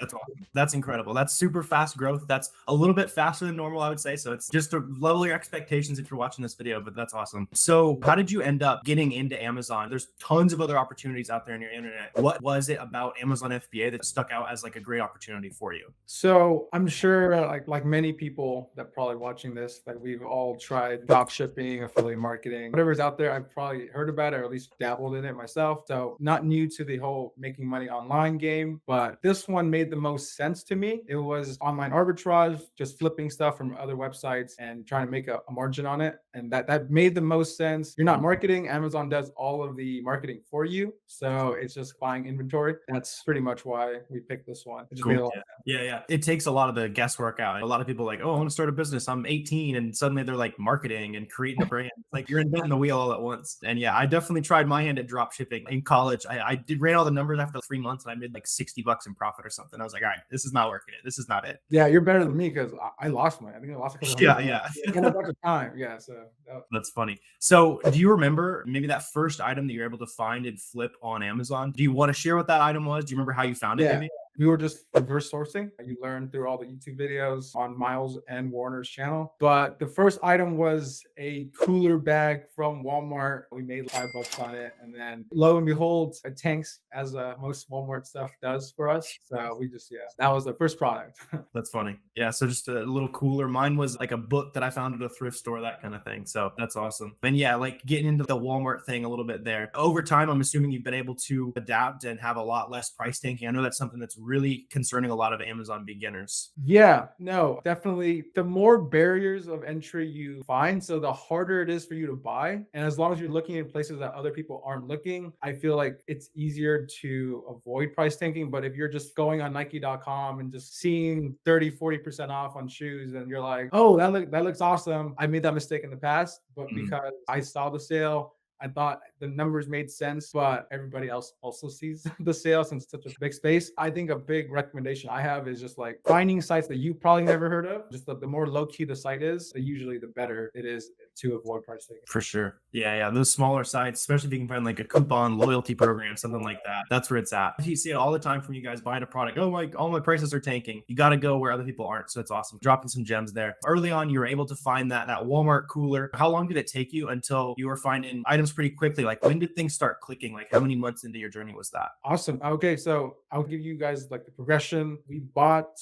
the FBA roadmap May 30th of 2022. We made our first sale June 17th, roughly. And so that first month of June, we did like 1,000 in revenue, which is nothing crazy. And then the next month we did 6K. Things started clicking. Obviously, we're buying stuff that made sense. But the very next month was the back to school season. So I believe that was August. And August was crazy. So we went from 1K, 6K, and then the very next month it was like 64, 65K. Damn.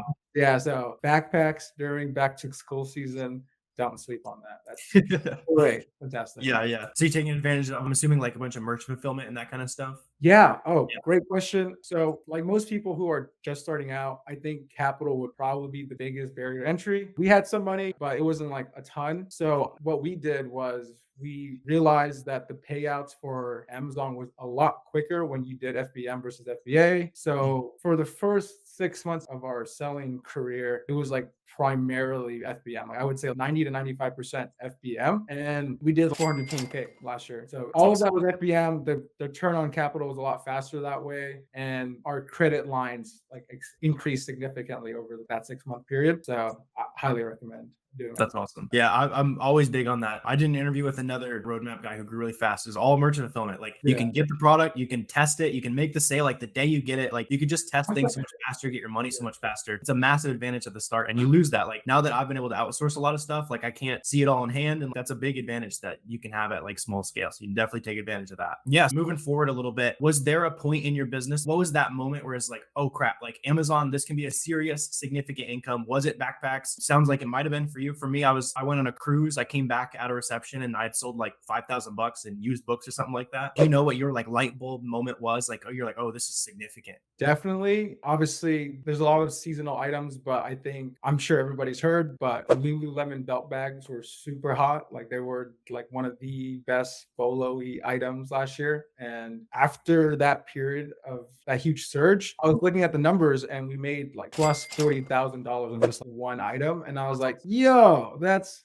crazy. Let's really evaluate the opportunity here at hand and really capitalize. So that was like the light bulb moment where I was like, this is really good money. Probably could scale from here. That's awesome. Yeah, yeah. So obviously it's not all like sunshine and rainbows selling Amazon. You definitely made some mistakes in the early days or just doing things inefficiently. So is there anything that worked at small scale that you had to move past to reach those larger numbers? Oh, 1000% getting a prep center. I think FBMing is awesome, faster return on like capital, faster proof of concept, but you come to realize that prepping is a very low ROI skill. So you really want to outsource that task as soon as possible, ideally, but maybe not too soon. So figuring out when to outsource that is probably like a big key. I think we waited 6 months. That might have been a little too late to really introduce a prep center. So I think I would highly encourage you to consider it when you're making too many FBM shipments and then just doing all the prepping yourself when the highest ROI activity would be sourcing and finding new stuff. So making that decision would probably be my biggest recommendation. Gotcha. Yeah. So maybe going to the prep center a little sooner. Something I try to make sure people are aware of, especially if you got like plenty of money sitting on the sidelines. Don't spend your time putting stickers on things when you can pay somebody way less money and you can make way more money going out and finding products. So that was a big regret I had too. I should have found a prep center way sooner. And life is just so much better when you're not touching random products. Yeah. It feels like a video game when you're selling stuff that you've never seen or touched. It's kind of awesome. Yeah, exactly. Leveraging those prep centers a little bit. I'm assuming you're wanting to scale the business, outsource a lot later on. So do you have any like virtual assistants? Do you have anybody else helping you out in the business so far? So thus far, 11 months in, just me and my brother. Obviously, we work well together. But at this point, workload is getting really heavy and there's a lot of like tedious tasks that you probably don't want to do all the time, like inventory tracking. I wish I had an operation like yourself, but right now we literally actually just yesterday submitted our first application or job posting for a VA. So hoping to pick up somebody really solid that can help us grow so we can grow together. But as of right now, working on building that VA army. Like for sure. That's awesome. You guys have been able to scale like 6-figure months without any help. Like I think a lot of people look at that and be like, oh, I need a big team and I need a lot of help to reach 6 figures, but you're crushing it. Yeah. So within that decision, obviously it's like your first VA. Do you have any questions for me within that VA hiring process? Like super happy to help you out. I'm sure a lot of people would probably be asking the same questions. Yeah, great question. I definitely have some thoughts on that. So just out of curiosity, how many are you like interviewing at a time? Other question is what type of VA would you hire first? I was thinking an admin VA first and then slowly introduce the sourcing ones, but I don't know if that makes the most sense. I think those are 2 questions right now. Yeah. So when you put a job posting out, we use like onlinejobs.ph, which is probably what you're using as well. You're going to get a million job applications as you probably already have had. So like a couple quick things is just like in that job posting, make them put like their favorite color or something like that in the headlines. So you know that who's paying attention and who's not. That's going to weed out a lot of people. From there, vet out their skills. If you're hiring a sourcing VA, it's pretty straightforward. Have them take a little test, something like that. And then we probably end up interviewing, I would say 5 to 10 people per every job posting I put out. I could interview more, but generally we've filled the position at that point. And as to that second question, like the admin versus sourcing VA, that's what a lot of people have been asking, which one should I get first? To me, it's more about like where you're spending a lot of like low value time. So sounds like you guys are doing pretty good at sourcing if you're able to spend 100K without any virtual assistant help. So you probably got good systems, like you're probably able to spend more money and then just free up your time with that admin VA in the short term. Sometimes I'd suggest the opposite opposite, but for you, probably an admin VA, because then you're gonna be able to just hop in, make a quick Google Doc, hop on a couple calls with them, and then you won't have to do like ungating requests, account health, all that kind of stuff. You're even smiling thinking about not having to do that anymore. So yeah, that's probably where I would put your time based on what you're talking about. I would say if you are getting to a point where you're sourcing a good amount, you're finding a lot of great stuff, and you just have a ton of money sitting on the sidelines, like that's where you should go in and get in the sourcing VA. So really case by case. For you might want both, but I would probably start with the admin for you. Awesome. Yeah, I was thinking definitely want a sorcerer, but yeah, admin first. Gotcha. Yeah. So now that you've, built a decently successful business, you're crushing it now. Is there anything that, even just in the year since you started selling on Amazon, is there anything that you've had to adapt to? Is there any like major changes you've been aware of? I know a lot of people are talking about how Amazon's saturated now, but what are those real changes that you've seen since you started? I think the interest in being an Amazon seller has risen since we started. You and Miles's marketing efforts probably contributed to that increase in sellers. But I think personally, this is like my personal belief of mine. I think a healthy mixture of OA and wholesale together would be like a really good business model. I don't think it makes sense just to completely drop OA right off the bat for most people. There's too many opportunities out there, but finding more accounts that you can just buy from that actually want your money and that you can replan these products on a monthly basis or a quarterly basis really helps you build like a stable business, because there's a lot of price tanking. And I'm on a listing right now where there was like 8 to 10 sellers the other day. Now there's 80. So yeah, that's crazy. Gotcha. Yeah. You're always going to run into stuff like that. Like maybe it was too easy to find, or that sale's too saturated now, like all that kind of stuff. But yeah, I think I agree with you. Like looking around, seeing a lot of other opportunities out there. I still think that OA plus wholesale it's like a top 3 cash flow business on the internet right now. Like it's crazy. So another thing we were talking about was the importance of putting yourself out there, that the networking, that kind of stuff. I know you've also been on like Twitter, that kind of stuff as well. What have you gotten out of networking, and why is that so important for you?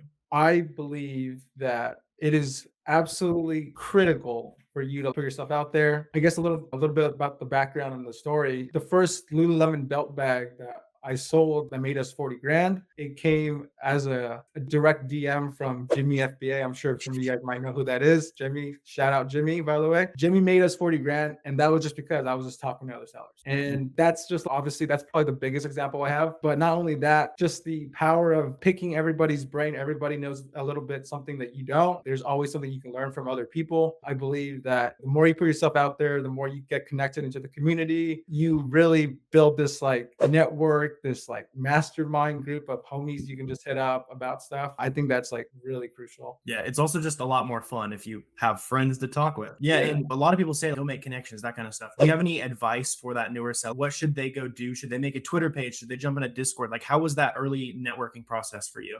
I paid for the roadmap. I'm sure, as I mentioned, the roadmap comes accompanied with a private Discord. And that was where I met the majority of my homies, my friends. I started out the network there because obviously the people who are paying for a course are usually definitely a tad more serious. And they were definitely more than happy to talk and chat and just hop on Discord calls and just figure out who has what profitable leads. You're sharing leads, you're sharing knowledge. That's awesome. But I think Twitter offers another great opportunity. Like obviously not everybody's going to be in that one Discord. Just tweeting, sharing your thoughts, sharing your experiences, sharing your trials, tribulations with Twitter, and just tweeting into the void. Somebody might acknowledge you and somebody might relate. And from there, you guys can build your own friendship, relationship. I think that's super helpful. For sure. Yeah, that's awesome. I appreciate the vouch there as well. I've been loving the community we've been able to build in there. It's been a lot of fun. Yeah, so looking into the future a little bit, like what are your long-term goals for your business, personal, or are you full-time on Amazon already? Like what's the next 1 or 2 years look like for you?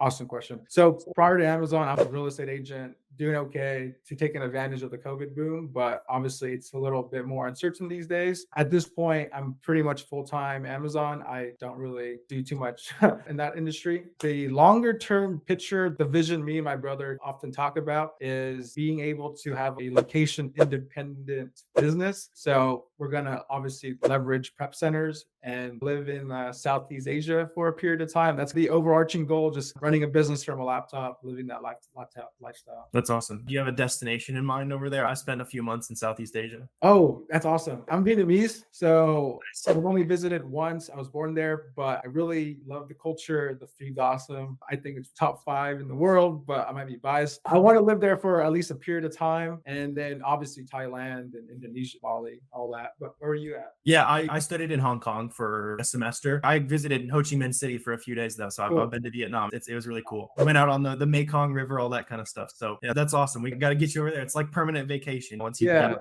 be location independent. That's sick. Just wrapping us up here. If you were that guy or girl again, you got $0 in sales, $1,000 in sales. What advice would you have for that seller? What should they go take action on? I think this is not a paid sponsorship, but I think the FBA roadmap gets you from point A to Z really quickly. Like, you understand the business model, what actions to take. I think that's a very worthwhile investment. And then from there, just really practicing your sourcing skills. That's free. You don't even have to, buy anything. I just think your ability to analyze data, make buying decisions are the biggest and highest ROI activities. The more reps you put in practicing that skill, I think you can make crap loads of money. So I think that's what I would recommend.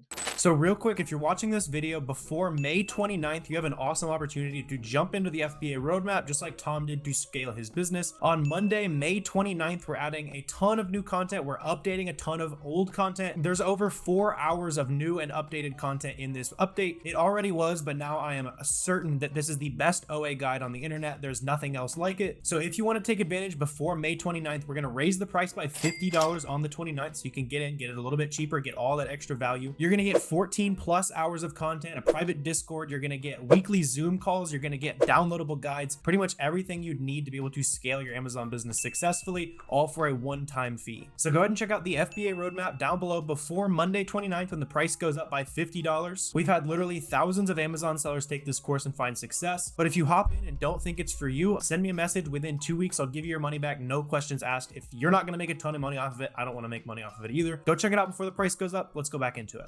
That's awesome. Yeah, go out there, practice. I appreciate the vouch again. Glad I've been able to help you out a little bit. If you guys watching want to go network, I'm sure Tom wants to add some more people to his network. Where can they go find you out on social media? Yeah, I run a little Discord. It's like a pretty private thing, but I'm always looking to network and add new minds to it. You can find me on Twitter at Wi-Fi Demigod. So it's Wi-Fi DEMIGOD. Or you can find us on Instagram. I'm not super active there, but Transcend Ecom. So TRANSCENDECOM. So Transcend Ecom. I think those are the best places to find me. Perfect. We'll get those linked down below. So go reach out to Tom if something resonated with you, all that kind of stuff. Really appreciate you guys watching this video. Today, I'm joined by my friend Jimmy, who has been in the roadmap community, putting on like nightly sourcing calls. Been awesome to have Jimmy in the community. But if you want to just take a quick second to introduce yourself, maybe let them know where you're at in your Amazon business, we can have a conversation about how you got there. Howdy. So I'm Jimmy. I'm currently at 162,000 in sales this month. I'm going for 300,000 and I dropped out of school. It's my full-time gig now and where I'm at. Awesome. Yeah. You're saying it like it's a normal thing to just be like, yeah, I sell $160,000 in 14 days. You got to enjoy the accomplishment a little bit there, man. But yeah, so let's just go ahead and jump into it. So how did you stumble into the whole online arbitrage thing? If anyone's like brand new to Amazon watching this, basically what Jimmy and I do a bunch of is buying stuff from like Walmart, Target, Walgreens, stuff like that, flipping it on Amazon. So how did you like stumble into that business? Yeah, so it's not really a funny story, but I guess you could say it's funny because it's cliche. So I was scrolling through TikTok last year in college, and I remember seeing a video of you talking about you bought supplements for X price and sold it on Amazon for a higher price. And I'm like, interesting thought, but I can make more with trading options. And so I ignored it. And then when I went to Utah for the summer after my semester ended, I was thinking, I don't really want to work my internship or do banking for the rest of my life. And so I remember this TikTok and I stopped at a gas station and bought your course right then and there. And that's how I got started. Yeah, I remember you writing that thread. I didn't know that was like your origin story or whatever. That was super cool to see. Yeah, glad to help out a little bit there. But yeah, so how did you go from hearing about flipping stuff, buying a course in a gas station parking lot to how did you start sourcing those first products? And I know a lot of people watching this video are like, they've been spending an hour or 2 hours trying to source stuff and it feels hopeless. So how did you find that initial traction? Yeah, so in the beginning, it's very difficult because you haven't developed that skill or intuition. For me though, I think the biggest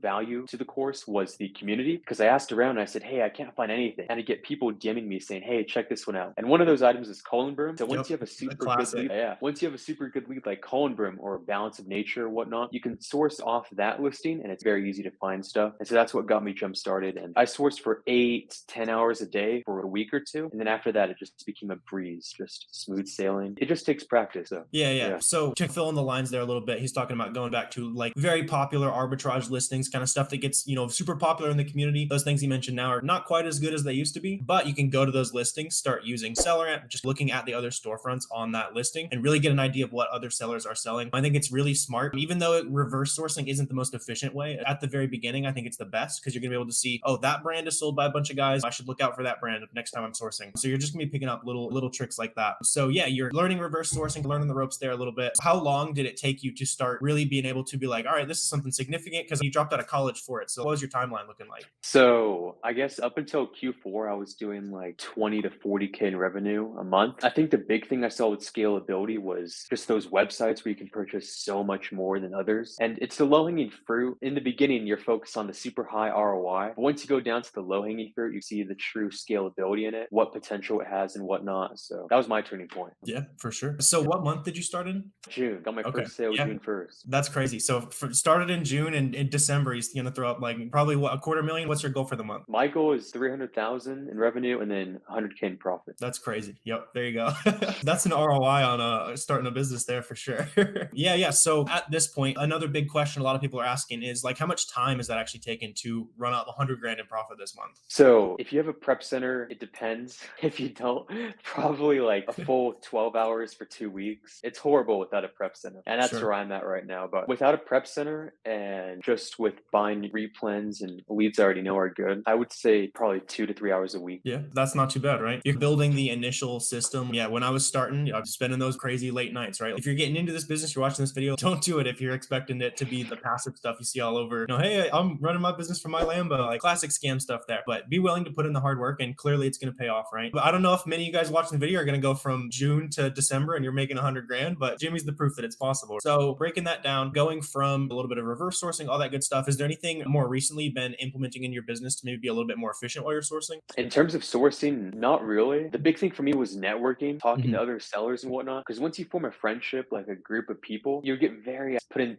the network. And when someone finds a good lead, they share. When you find a good lead, you share. And there's room for 2, 3, 4 people on the listing and just all eat together. And so the more, I guess, super high volume Amazon sellers you have, like the more experienced sellers you have, the more experience you gain by sharing your knowledge, the more you grow, the more you scale. It's awesome. So just networking with other sellers, that's the biggest ROI in my business right now. So Yeah, 1,000%. Especially like this early on, there's no way anyone would be able to grow as fast as you have without kind of the networking connections. That's why, like every other video I make, I'm talking about networking. Like, it's very important. So basically, every high performing seller I talk to says the exact same thing. So how were you able to go out and start making those connections? I know you mentioned the course a little bit. Obviously, you probably took some steps outside of your comfort zone. What do people at home do to try to make those connections as well? yeah, so the easiest thing to do and probably the biggest ROI for your Amazon business in the beginning, at least, is to start an Instagram, start a Twitter, start posting your progress, your orange bars, your boxes, all that kind of stuff. Just get your name out there, post some videos of you, your inventory or anything, and people will notice, people will follow, they want to build friendships. And yeah, that's what I did. It worked out great. Yeah. And especially, I know a lot of people like, I don't want to make a bunch of videos and all that kind of stuff. Like literally just putting up a picture of your sales once a month, like a couple box piles, shows people that you're like taking it seriously, all that kind of stuff can be a great way to making those connections, as both of us have been able to get into the community and all that kind of stuff. So yeah, moving forward for your business, what are like your long-term goals? For long-term goals, I think definitely hopping into wholesale. The big thing I'm focusing on right now, though, is private label. I have a lot of products lined up that I'm hoping can bring in a lot more passive income. It's not passive. Yeah, why are you jumping into the private label game so early on? So I see a ton of value in businesses that have equity and cash flow. With arbitrage and wholesale, it's flipping. If you automate the process, you can get equity squeezed in there. But the real equity and the real money is in, at least in the Amazon space, it's in education and private label. So those are the kind of the 2 avenues I'm moving towards right now. Yeah, I like that. Yeah, especially thinking about like that sellable asset. Like private label wholesale is pretty high up on priority list for me next year as well. I run the SellerAmp, that kind of stuff. It's important to have those different avenues. Arbitrage is amazing, wholesale is amazing, but it's more of a cash builder, so you can go on and do great things with that money. But obviously first you got to hustle, do the arbitrage, all that kind of stuff. It's really easy to get started, right? Yeah, within getting started, how much did you have to start capital wise when you were getting going? Capital wise, I had $2,000 in cash.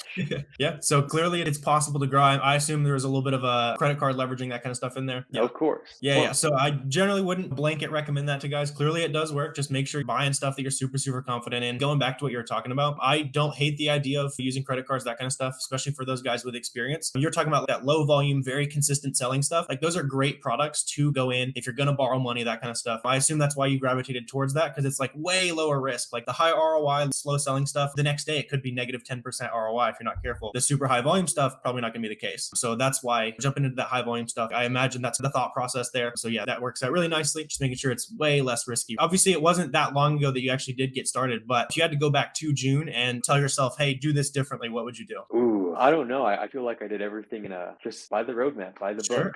book. So nothing I'd really change. Yeah, that's fair. You made no mistakes, huh? A few, but you learn as you go. For sure, for sure. So yeah, moving forward, what would you say is holding you back right now? Is there anything holding you back? I would say a warehouse, because one Sure. key component with wholesale is having a warehouse. Mhm. Now, I haven't asked my prep center yet if I can use them as my warehouse address, but with wholesalers, from what I hear by networking and talking with other big wholesalers, having a warehouse is a key component in getting those accounts because it shows credibility and validates that you're an actual distribution business. And so I guess opening a warehouse is one of my biggest priorities in terms of wholesale. But Yeah, we started getting our warehouse and that kind of stuff together this year. So I'm excited to ramp up to that with wholesale as well. Another thing that is really important within wholesale is arbitrage. It's super easy to go out and if you're going to use a prep center, just buy stuff that's more expensive, average that prep cost down. Wholesale is not the same game. There's going to be a ton of opportunity in those like $10 to $20 products where it doesn't make a lot of sense to pay for the margins on the prep cost, that kind of stuff. So that's where eventually later down the line, having your own warehouse, like that kind of stuff is definitely going to come into play because it's going to cost you 5 cents, maybe a dime to prep a product compared to that full dollar you're paying at a prep center, right? Cool. Yeah. So with the private label product, do you have any idea of the niche it's going to be? Obviously, I'm not saying what the niche is, but like how far along the process are you? so right now, I'm currently in the process of sourcing on Alibaba. I have 5 products in line. They're all in high demand. It's all in the kitchen niche, which I think is great. And a tip for starting out with private label, don't do anything electronics, battery related. Do simple stuff. If it's just wood and metal, like basic materials, because it's very easy to manufacture. You don't need ungating or anything like that. Hazardous goods, hazmat. It's just send it to Amazon. It's all good to go. Nothing in the way. Yeah, So that's good advice. I was looking at that last year, kind of the electronics game was, I've heard some horror stories in there. Like this particular part was broken. I got all returns, like all that kind of stuff can just lead to headaches. So yeah, I like that within private label and even within arbitrage, like reducing the chaos in your business, kind of something I've been talking about a little bit recently. With private label business, don't go out and get a battery based product. With the arbitrage business, don't go out and try to learn 30 different sites, how to manually source on each one of them, learn the reverse source and get really good at that. And then learn a couple of these sites and get really good at that. So just reducing the amount of different things you're trying to learn all at once is just going to be really good advice for really any way of selling on Amazon there. And yeah, so if there's somebody watching this video trying to get their arbitrage business off the ground, what advice would you have for them? Maybe they haven't sold anything, maybe they're selling $1,000 a month. I would just start watching videos on this YouTube channel and maybe Miles's. Get the roadmap. It's probably the best investment you can make when you're starting out for your arbitrage business. And yeah, that's what I did. And Awesome. Yeah, I appreciate that. Making me sound like a pager, but yeah. In a way, where's my royalties, Jimmy? Perfect. Yeah. So if the guys and gals watching the video want to go track you down, I know you've been starting to make some content, Instagram, Twitter, all that kind of stuff. Where can they find you? just Jimmy FBA on Instagram and FBA Jimmy on Twitter. Cool. Yeah. Links will be down below. Go drop him a follow, all that kind of stuff. Dropped way too much game. So definitely Jimmy's a great follow. So go ahead and check out his page. Do you have any last minute words of advice for the people at home? Just get started and just keep going. It's rinse and repeat. So Exactly. Yep. Go check out SellerAmp free trial. Go watch some YouTube videos and just start practicing. That's the best thing I could say. Everyone wants the magic bullet. Just start practicing. Thanks for being on the channel, Jimmy. Glad to have you. And today I'm joined by my friend Joe, who is one of our students from the FBA roadmap and recently hit an amazing milestone for his business. I'll let him tell you what that milestone was, but we're here to have a conversation about how he has scaled up his Amazon business, doing a lot of online arbitrage. I think you're dabbling with wholesale as well. So I'm excited to get into this conversation with him. But yeah, if you want to quickly introduce yourself, let us know your background, how you got into Amazon. We can go from there. Yeah, my name's Joe, and actually I'm 41 now, and I spent about 21 years actually in wholesale. So I'm coming from a wholesale background. I actually was a manager in my early 20s and late 20s of a wholesale company. It was a billion-dollar corporation, but I was manager of one location. And then I left there and I went to another wholesale company where I worked inside sales. I've been buying and selling stuff since I was 18 years old, basically. So I came with a little bit of background. Last year, about a year and a half ago, I ended up leaving my job and I ran into a guy at a store and he started talking to me about Amazon. And I'm like, it seems so hard to just start. I knew about Amazon. Getting ungated and stuff was the big mental barrier for me. I'm like, man, I just can't get ungated and all that stuff. And he's like, no, it's super easy. It's super easy. So he texted me a couple times back and forth and I'm like, I don't know where to start. And he's like, hey, look up Warner on YouTube, start watching his videos. So I watched every single video. That's impressive. Start to finish. Yeah. And I just but it took a long time, a couple weeks of just watching and learned as much as I can. And I went to a store, started scanning stuff to learn, sent in my first item of some speakers from Walmart, and they sold 8 pairs for $200 a piece. piece. And I think I paid 100 or something on clearance for them. And I was so excited. I was messaging my friend. I got my first sale. And after that, I was like hooked. And then you came out with the roadmap course, like right when I was already a month into it. I was deciding like, should I take the course? I've learned so much from them. And I was like, I'm just taking the course for one, to give back. And then two, I did taking the course because when I took it, there was even more new information that you didn't share on the videos that I watched. So from there, I picked up a couple more things. I got SellerAmp. I got into storefront stalking a little bit. I ended up getting a VA. So I did, in terms of like sales wise, I scaled like 10,000, 20,000, 40, 50,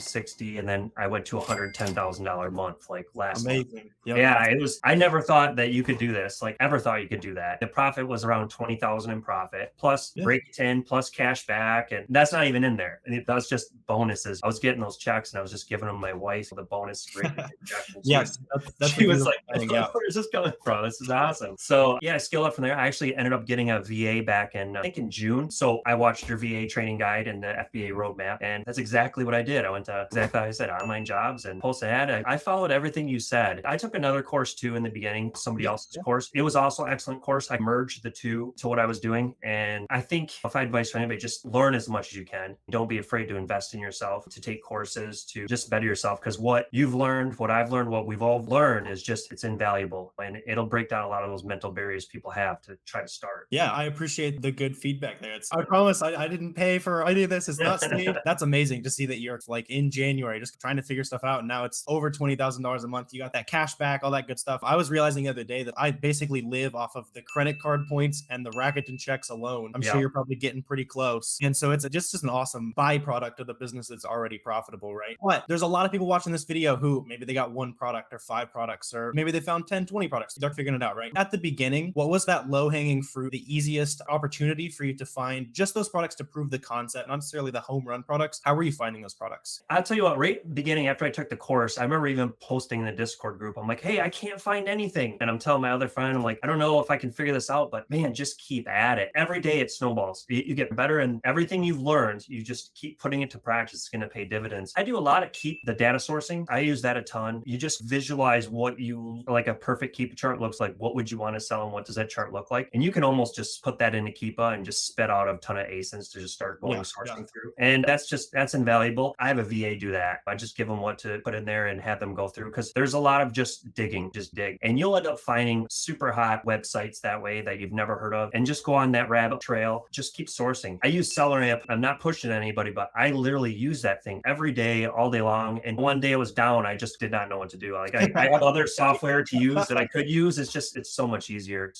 with it. Yeah, that's amazing. And I like what you're talking about with the virtual assistant there. A VA virtual assistant, anyone's unfamiliar, we usually are hiring people from like the Philippines, Colombia, wherever. In this case, we typically have them source products for us. And when they're sourcing for you, like we probably don't necessarily need that. Like we have the know-how, we could go out and source products. Number one, it saves us time. That's the obvious easy benefit. But like you said, they're going to go out and find kind of new ideas for you. If you have people on your team and that's all they do is find products, I think that's a benefit a lot of people kind of sleep on. Is we have several sites that we're going to spend 10, 20,000 bucks on. I had no idea about those sites until VA started adding to my sheets. And so it really expands your horizons, even beyond saving your time. I'm just a really big fan of building those systems, having that VA team to help you out. And so I like you arrived there as well. They're finding new strategies for you, right? Yes, that's amazing. What's holding your business back right now? I guess it's silly to say holding it back since you're growing so fast, but just curious, what would you say? Is it capital?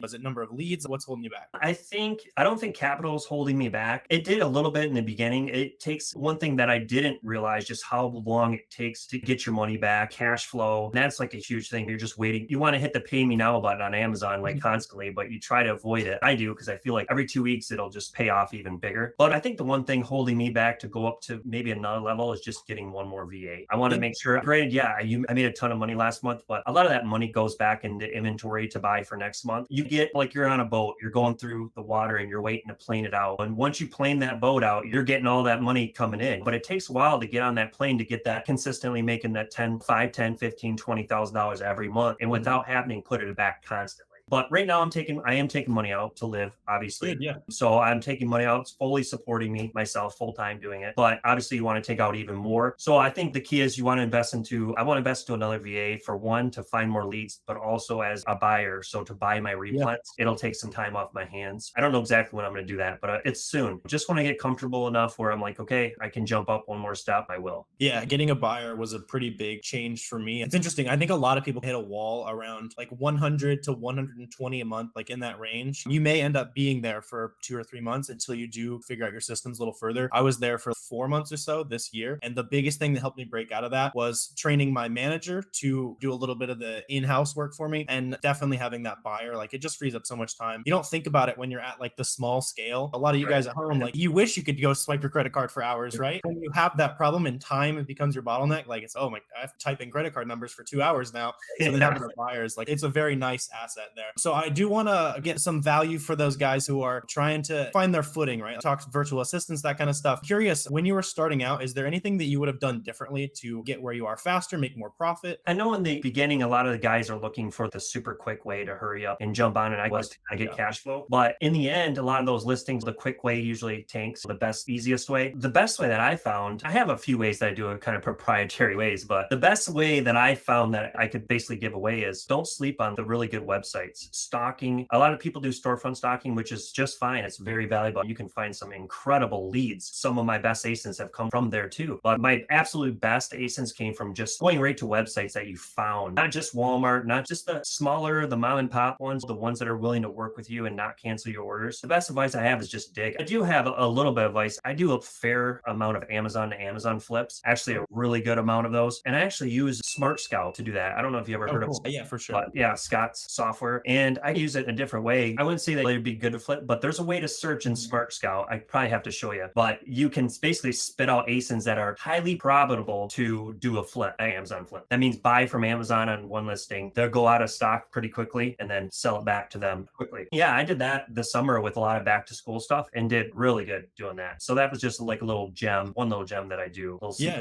that's awesome. I've been wanting to play around with Amazon to Amazon a little more. I did that kind of seasonally with toys and stuff, but never with anything outside of toys. And I know I've heard a lot of people find there's a little bit more profit there because it is harder and higher risk if you don't know what you're doing. So I'm sure that's going to be a great competitive advantage. Really difficult to figure out for those new guys. I probably need to jump on a little bit of that myself too. Amazon's fun when I've done it in the past. It feels like you're like cheating the system. I know. I'm getting these huge boxes, just huge. And I can't believe they sell to me at that type of quantity that I'm buying. And I'm buying all this stuff and then I'm just turning right back around and send it into it. It is a lot. It's not for everybody. There is risk in there, but you can calculate your risk. Obviously, we've got keeper charts. We can see how long they're in stock for. They're coming in, they're coming out, and it's just bouncing. The price is bouncing all over the place. So that's a good indicator to get in. Yeah. You see those listings all the time. And those are also great listings to jump on just doing regular OA. If you see Amazon consistently going in and out of stock, because Amazon, they drive a whole bunch of reviews and then customers still want to buy that. So using the same exact principles, I've done that with some lotions and stuff in the past. There's a bunch of items that look like that. And those are the items where competing with Amazon can be super lucrative, right? Because you're not really competing with Amazon. They're just helping you drive more sales for you. Yeah. So just to start wrapping us up here, what's your long-term vision for the business? Do you want to go private label? You want to scale this? What's your end game here? I think I'm comfortable actually where I'm at in terms of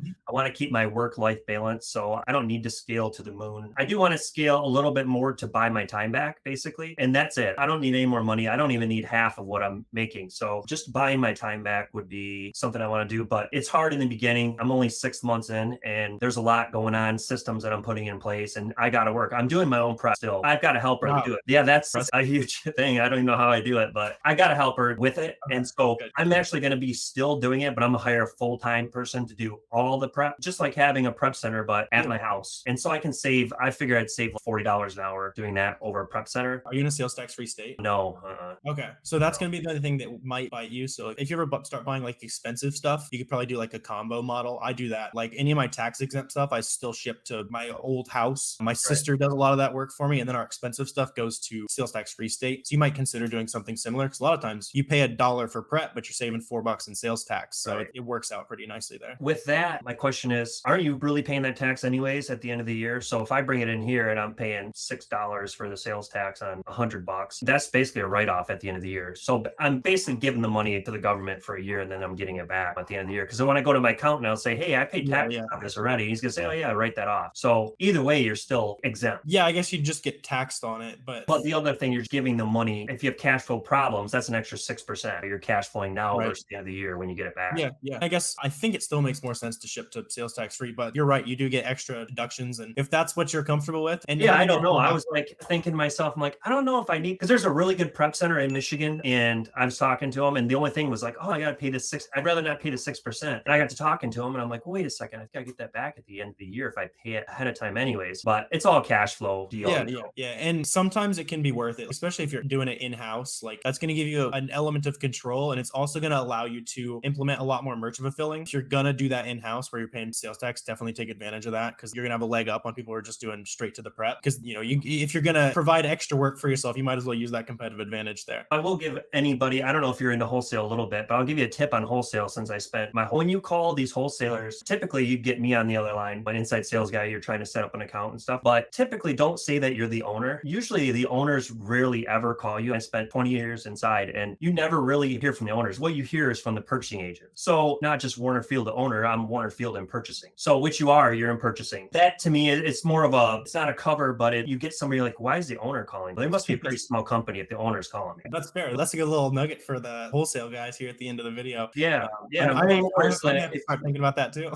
Yeah. And one more is if you're having roadblocks calling these wholesalers, just call them back and get somebody different, or call them back a different day and ask for their outside sales guy, because the inside sales guys, they don't really care whether they land your account or they do business with you or not. But the outside sales guys who get paid off the account, they get the commission off the account. Typically, they'll bend the rules a little more for you, and they'll compete with even their other locations. So if you call one in Michigan, they won't deal with you. You call their other branch in another state, they will, because they want to snipe that business off the other sales guys. So the sales guys, there's a whole competitive nature on these sales guys, and they're more willing to work with you. So I guess those are little tips. I can offer wholesale tips for you a little bit more with expertise than I can with this stuff. Yeah, that's awesome. Yeah, for those of you guys who stuck around here, that's some sauce for the wholesale. Let me know below if I need to get them back so we can talk wholesale strategy a little bit. People want to go find you, learn more about you. You did just start a YouTube channel. Where can they find you? Yeah, I made my first video. It's at The Way FBA. Appreciate that. Right down below in the description. Same with Instagram, same with everything else. Awesome. Yeah. So if you guys got some value out of our interview, definitely go ahead and subscribe to his channels over there. If you want to check out the FBA roadmap, one of the guides that Joe used to help scale his business, a ton of other success stories, that link's down below as well. Any last minute words for the people? Man, just stay with it. Don't get discouraged. It's going to take time. I was posting in the groups that I was getting discouraged, and a few months later, I'm doing $60,000, $100,000 months, and I'll probably do the same this month. So it takes time. Don't put a time frame on it. So some people take longer than others, and some people get it right away. That's awesome. Yeah. I appreciate you taking the time. It was definitely one of my favorite interviews I've done. So I appreciate you taking the time. You guys, I'm here with my friend Thomas, who is crushing it on Amazon. They're at about 1.6 million in the last 12 months. Super excited to get into your journey, Thomas. You just want to introduce yourself, let them know how you got into Amazon. We'll go from there. Yeah, so I was selling vintage clothing actually in college. That was my hustle. I would just go to Goodwill and bins and just buy stuff and just sell it on like websites like eBay, Depop. And then one day I was just scrolling on Instagram. And I just saw like a post for Miles, like organic ad, or he was like,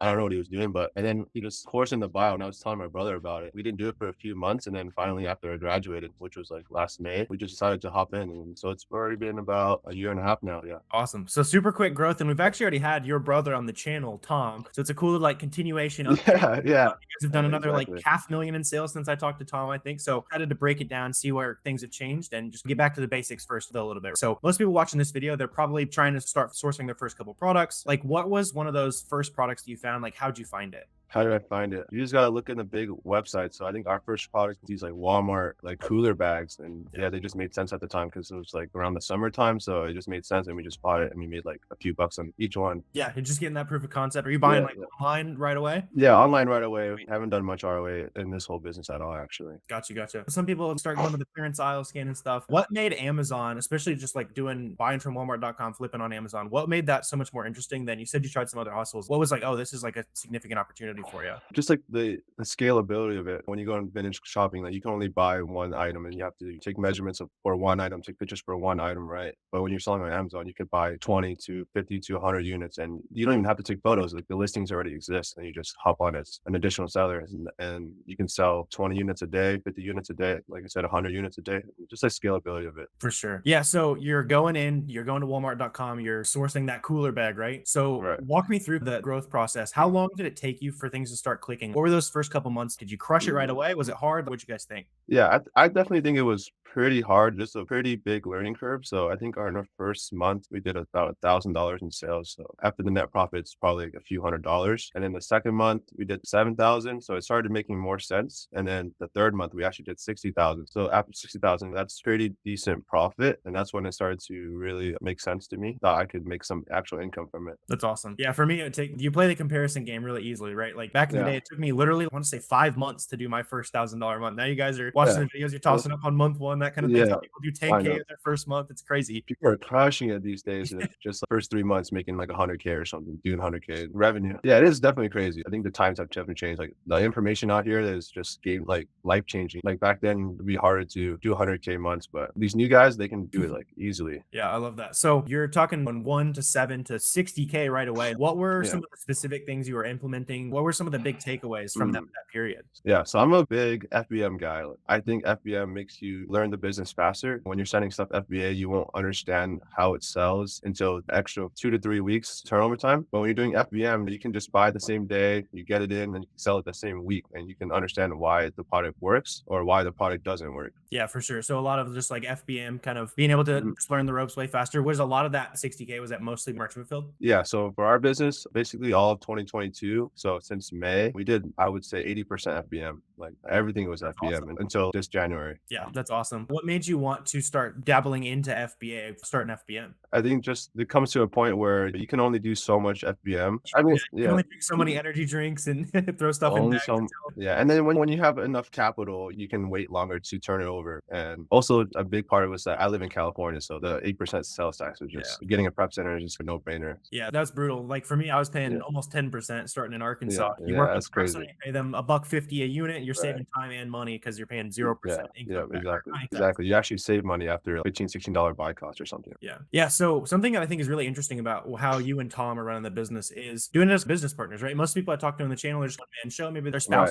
might a little bit here and there. How do you guys balance it? Do you have different roles as business partners? What is that like working with your brother? Yeah, it gets a little confusing sometimes, but I think as people, as individuals, you have gravitated to something you like toward in the business. So my brother, he likes the finance side, like looking at the credit, like overseeing the business. And for me, I just being in the trenches and just grinding it out. And at the end of the day, we do similar things. We have a focus board and we see what needs to be done that weekend. We just do it together. That's awesome. He's barking orders a little bit. You're telling him, before, he's Yeah, like, hey, to be you got to honest. go. You got to do 100 of these merchant fill packages, right? Like 100%. Yeah, he is my big brother. That's awesome. kind of how it goes. So would you say for people getting into it, if they can find like that business partner, are you glad that you went in with a partner? Like, how are you thinking about that these days? Yeah, I think for sure Amazon is very hard to do by yourself. It is possible, but at the end of the day, two can be better than one. Like you can do more with two people than two people do individually if you do it right. Yeah. And I like what you're talking about. Like you're not going to be as passionate about what somebody else might be passionate about. It's all about finding that give and take. I'm not a big picking up the phone call guy. So I have a guy that makes a lot of the wholesale calls and stuff for me. We just get together on that type of stuff. And if the business is what you want it to be, you don't want to be working a business that you hate day in, day out. Yeah. And the accountability too. When you're working by yourself, like you don't feel the need to wake up like at a certain time or work as many hours. But if you have someone like looking over and saying, hey, well, he's working while you're not working, you feel some kind of way. So definitely the accountability is, I think, a big factor as well. Awesome. Yeah. Yeah. And another thing I know you guys are super big on is networking, making friends in the community. What has networking done for your business? Is it important for new Amazon sellers? 100%. Networking is, you can make so much more money than sourcing because you have someone else sourcing with you, sharing leads. Like I know 2 or 3 people where we share leads and we've made thousands of dollars, just like one call, so. That's awesome. Yeah. So how would you do it again if you were that new seller trying to make a couple? Yeah, obviously just tweet. Like all I did was tweet a few things, FBM or what I was thinking that day. And then people just reach out because people like to see who you are or know who you are. And I went to ASD and I met a couple of cool people. Yeah, just put yourself out there and people will reach out for sure. The community is pretty small in my opinion. Yeah, it's small, but it's fun because we're theoretically all competitors. But yeah. The more we help each other out, the more you get it back, and it raises all ships. Yeah. I also like dropping the nugget on going to trade shows and events and that kind of stuff. That's a super good way to just really get to meet people. I got to meet you and Tom in real life. Yeah, that was cool. For sure. Yeah, that was dope. Yeah. So another supernatural question I think people are going to be wondering, to do that 1.6 million in sales, like how much time are you guys spending on the business? I assume it's the full-time gig for both of y'all. Yeah, we definitely do it both full time. Doing the 1.6 mil definitely takes a long time. So I would say these days 6 to 7 hours, maybe even 8 to 10. At least in Q4, obviously. But you could do Amazon with if you do really focused work, you can probably do it 3 to 4 hours. But I think we spend 6 to 7, and 3 to 4 of them are really focused. Cool. Yeah. So just a regular work day. Some people are minding it with the 9 to 5. Some people are grinding day in, day Yeah. out. Especially during Q4, those extra hours are worth way more money. So it makes a lot of sense to be dumping that in there. So as you are trying to find balance with everything else going on in life, right? Friendships, that kind of stuff. What kind of things have you tried to implement to, find that balance from the Amazon business? I know as an entrepreneur myself, like it's always back of mind, right? So what are some of those things that you're doing to find balance? I think for Amazon, it's pretty easy. Once you get your systems down, the beauty of it is that you can work whenever and wherever. You have a birthday party, you can just take a few hours off and do that, or want to go out and exercise, and you can do that. You don't feel obligated to. Yeah. So going from the early days where you're going to Walmart.com and doing the merch fulfillment, that kind of stuff, how has your sourcing process evolved since then? Now that you guys have scaled, obviously you're probably doing a little bit of reverse sourcing back in the day. What's your methodology there? Yeah. So I definitely like manual sourcing now. Like you have the main websites you like to source from, and then maybe the more obscure, smaller websites. But definitely a big one is just learning the sales cycles. Every website has their own cycle of sales. So once you can find out what it is, you can hit those on a continual basis. Awesome. Yeah, that's a big one, right? Is as a new seller, you're gonna have no idea if you're popping open Walmart.com or Nike.com. Exactly. It's what am I looking for? So that's where you're just Yeah. combining that knowledge, and then eventually Yeah. you've looked through enough storefronts. Oh, I know the types of products, and bang, here's a good sale to look Mhm. through. Yeah, so you're been able to evolve that sourcing process, find those sites that you really love. What was along the journey? What was that like light bulb moment where it's like, oh man, like maybe it was a certain product or a certain sale you Yeah. stumbled upon. It was like, Mhm. oh man, this could be very significant. This could be my full-time thing. I think it wasn't necessarily a product, but I think waking up one day and just checking my SellerAmp, and I did 1,000 in sales. That was mind blowing to me. And I told myself, if I could do this one day in my sleep, I could do it every day, 30 days a month, or 65 days a year. Yeah, that was my moment. Waking up to $1,000 in sales is not bad. Mine is Yeah. very similar. I went on a cruise. I shipped a bunch of stuff in beforehand. Got off the cruise. You got back. Yeah. I'm just like, holy,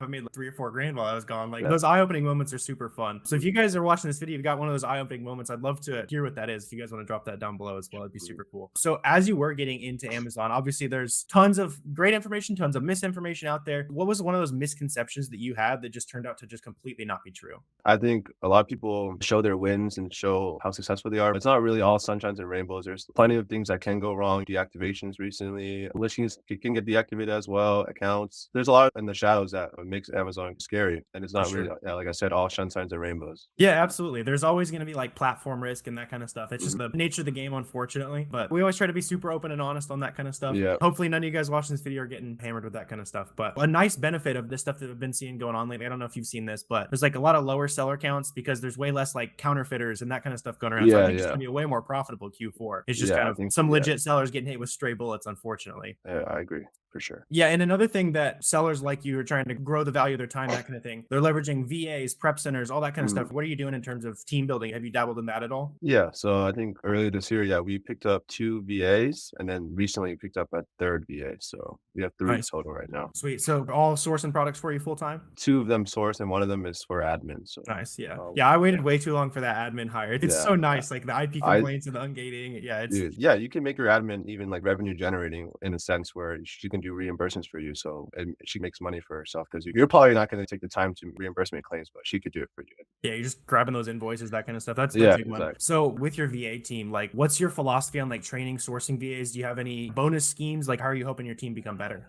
Yeah, so I think right now we just tell them what websites to source, and then or whatever at least that are good, we give them like a small like bonus. I think it's like $1.50 or something, which is I Sweet, think- yeah. or- yeah, $1.50. Yeah. Adds a little bit of extra. They're probably making $3 to $6 an hour in there. So it can Yeah, be yeah. significant when you're doing it that way. I like that. So when did you know you were ready to hire virtual assistants? I know a lot of people they jump in, they've made $1,000 in sales. Oh, I'm ready to hire a team and all that kind of stuff. When did you know that you were actually ready for that? I think when you confident in your keep analysis, I think keep analysis is very important because if you're not good at that, because you're gonna have to teach your VA how to source, right? So if you don't understand it yourself to the fullest, then you can't really extend that to your VA. Yeah, exactly. You're gonna have a hard time teaching somebody you don't know how to do, and they're not always going to come in like the most trained. And yeah, I like that. For me, I was like spending like 20 or 30 grand a month already. Just needed some extra hands on deck. I'm sure you guys were very similar. Exactly. Yeah. Your VAs they shouldn't take over you. For us, like we still source probably more, even better than our VAs, but the VAs should pay for themselves plus more. So it's more of like supplemental income than taking over the whole sourcing business. For sure. Yeah. So if you could wind it back to the beginning, obviously you guys have found tons of success, grown pretty quickly. What was one of the big mistakes that you maybe would have reversed that you learned from? Yeah, if you're looking at a chart and there's a big drop, IP alert says something, and you're like, yeah, it was like 6 months ago, so we should be fine. Don't risk it. It's not really worth it. Yeah, you're gonna get hit, and it's not gonna be fun for sure. Awesome. And that's really bad. Yeah. Yeah, just avoiding those. You want to keep the account health safe, especially at the beginning. Like it can make way more of a difference. Like your account, my account, we can tank a couple complaints, but you guys probably need to be a little bit safe with that kind of stuff. Play a long-term game. Don't play like those short-term cash grabs. Try to play safer, play safer. For sure. Yeah. And strategy wise, going back, obviously you guys grew really fast. So maybe you crushed it. Maybe you're super happy with it. But was there anything you would have implemented earlier to be able to scale even faster? If I could go back, maybe start FBAing a little bit sooner. I think it took a really long time to FBM. I'm doing FBM, but for the most part, I don't really have much regret, but maybe a little bit of FBA sooner. Awesome. Yeah. Yeah. So as far as growing into the future of your business, like you guys are over 100K a month pretty consistently now, right? Yeah. Yeah. So what's holding you back from those 200K months, 300K months? What do you think that factor is? I think just capital. You gotta have a lot of capital to generate a lot of revenue. So you gotta really figure out how to turn it faster or how to get more of it. Cool. Has there been any tips or anything like that has helped you access more capital as you've been able to grow? Yeah, just like I said like earlier, just FBM. When you FBM, you can turn your money 2 to 3 weeks faster than if you just send an FBA. So you gotta just keep doing that. And then after that, when you do that, you can pay back your credit cards and then you can request for higher limits. For sure. Yeah. Just moving that money faster is super important. And you guys watching this, if it just came out, like taking advantage of Q4 is the best time to do it, right? Yeah. So moving forward into the future, call your shot a little bit here. What's your goal for next year? Like business model wise, what's your revenue goal? We can come back and see if you guys made it happen. Yeah. So this year we're at, I think 1.6, right? So I want to try to do 2 million this year and then maybe 3 to 4 million next year, or maybe just maintain like 2 to 3. Yeah. Awesome. What are you hoping your breakdown to be? OA, wholesale, all that kind of stuff. Where are you guys thinking that? So right now it's a little bit of 80-20, 80% OA, 20% wholesale. Maybe next year, maybe 50-50, something like that. Yeah. I think a lot of people look at like wholesale as like this magic silver bullet, but like doing both, catching the low hanging fruit in both places, like doing OA the last few months of the year, back to school, Christmas, all that kind of stuff. It's just such a good cash flow machine. There comes to a point where you can just know what sells and just buy it continually year round and just maintain that cash flow. For sure. Yeah. So let's say you're that guy or girl, you've made $0 in sales. You're trying to get the ball rolling, right? What are those couple action items that you'd really recommend that they can do to just start taking action today? I think the biggest step with anyone is just make an account. I think a lot of people want to start, but they don't even make an account first. But do that and then just go around your house and just see all the used items that you can sell on Amazon. Just try to list those FBM and see if they can sell. Yeah, I love that. The old books you got sitting around, they've been collecting dust for years. You might as well test out a new business concept with it. That's awesome. You can sell a bunch of used stuff on Amazon, like not even just books. Like the most random things you could sell used on Amazon. It's crazy. Yeah, when I was getting started out, we made a ton of money selling like VCR DVD combos. Wow, I thought those were done 20 years ago, but they're collectible, something like that. That's awesome. Yeah, super good breaking down your journey as a seller, Thomas. Excited to see you guys keep crushing it. If they're watching this video, they want to reach out to you, toss you a follow on Twitter, that kind of thing. Where can they find you? Yeah, follow me at Wi-Fi Thomas on Twitter. I'm mainly on Twitter. I'm not really on Instagram. Awesome. My Instagram is Transcend Ecom. Yeah. But awesome. Yeah, we'll get that link down below. Yeah, go drop Thomas a follow, send him a DM if he dropped a good gem where you learned from it, that kind of thing. But yeah, really appreciate you hopping on the channel. Today I'm here with my friend Nick, who has got an awesome story as an Amazon seller. He is still working the 9-to-5 job and doing over $100,000 a month in sales on Amazon. So I'm super excited to break this down with you guys. But if you just want to briefly introduce yourself, Nick, maybe let us know how you got into this crazy world of Amazon. We'll just roll from there. Yeah, definitely. Thanks for having me, Warner. I am an OG eBay person. So back in 1999, I was like 12 or 13 at the time, set up the eBay account. And the first product that we ever bought was from the Adidas outlet out in southeastern Pennsylvania, the Amish area of Lancaster. Found some size 13 track shoes down in the bottom corner. Nobody really saw there. And that was like the first thing that we were flipping. I've been doing that for a long time, played sports my whole life and was gravitated around that competitive mindset. Fast forward a couple decades there and around COVID started seeing, hey, like these PlayStations, they're flipping pretty good. So that was like the main thing where I started looking at it and was like, okay, I can get these. I have a software engineering background. So I was like, let me see if I could write up a script or find out. And that was really like the launch into the botting days of being able to get into cook groups, which are communities within Discord to find products low and then resell them. So that was the journey. I did that for a couple years and saw the writing on the wall that the margins weren't quite as good in the botting community. We were coming out of COVID. Everybody was getting back into normal lives. Found your content, found Miles's content. And that was really the starting point to really starting it into taking Amazon, looking at it as, oh, this is something that I could. Yeah, that's awesome. That's a cool journey. I didn't know you've been in the reselling game that long. Do you remember any of the craziest like eBay flips you had? Anything that really sticks out to you? In the early days for the eBay side, I wasn't like super active with it because I was so integrated with sports, but I used a lot of it. Just like I would get different things like used bats, gloves and stuff. So just stuff that I was able to acquire that people were like, hey, we're not using this anymore. And it was a great way just to have some supplemental cash.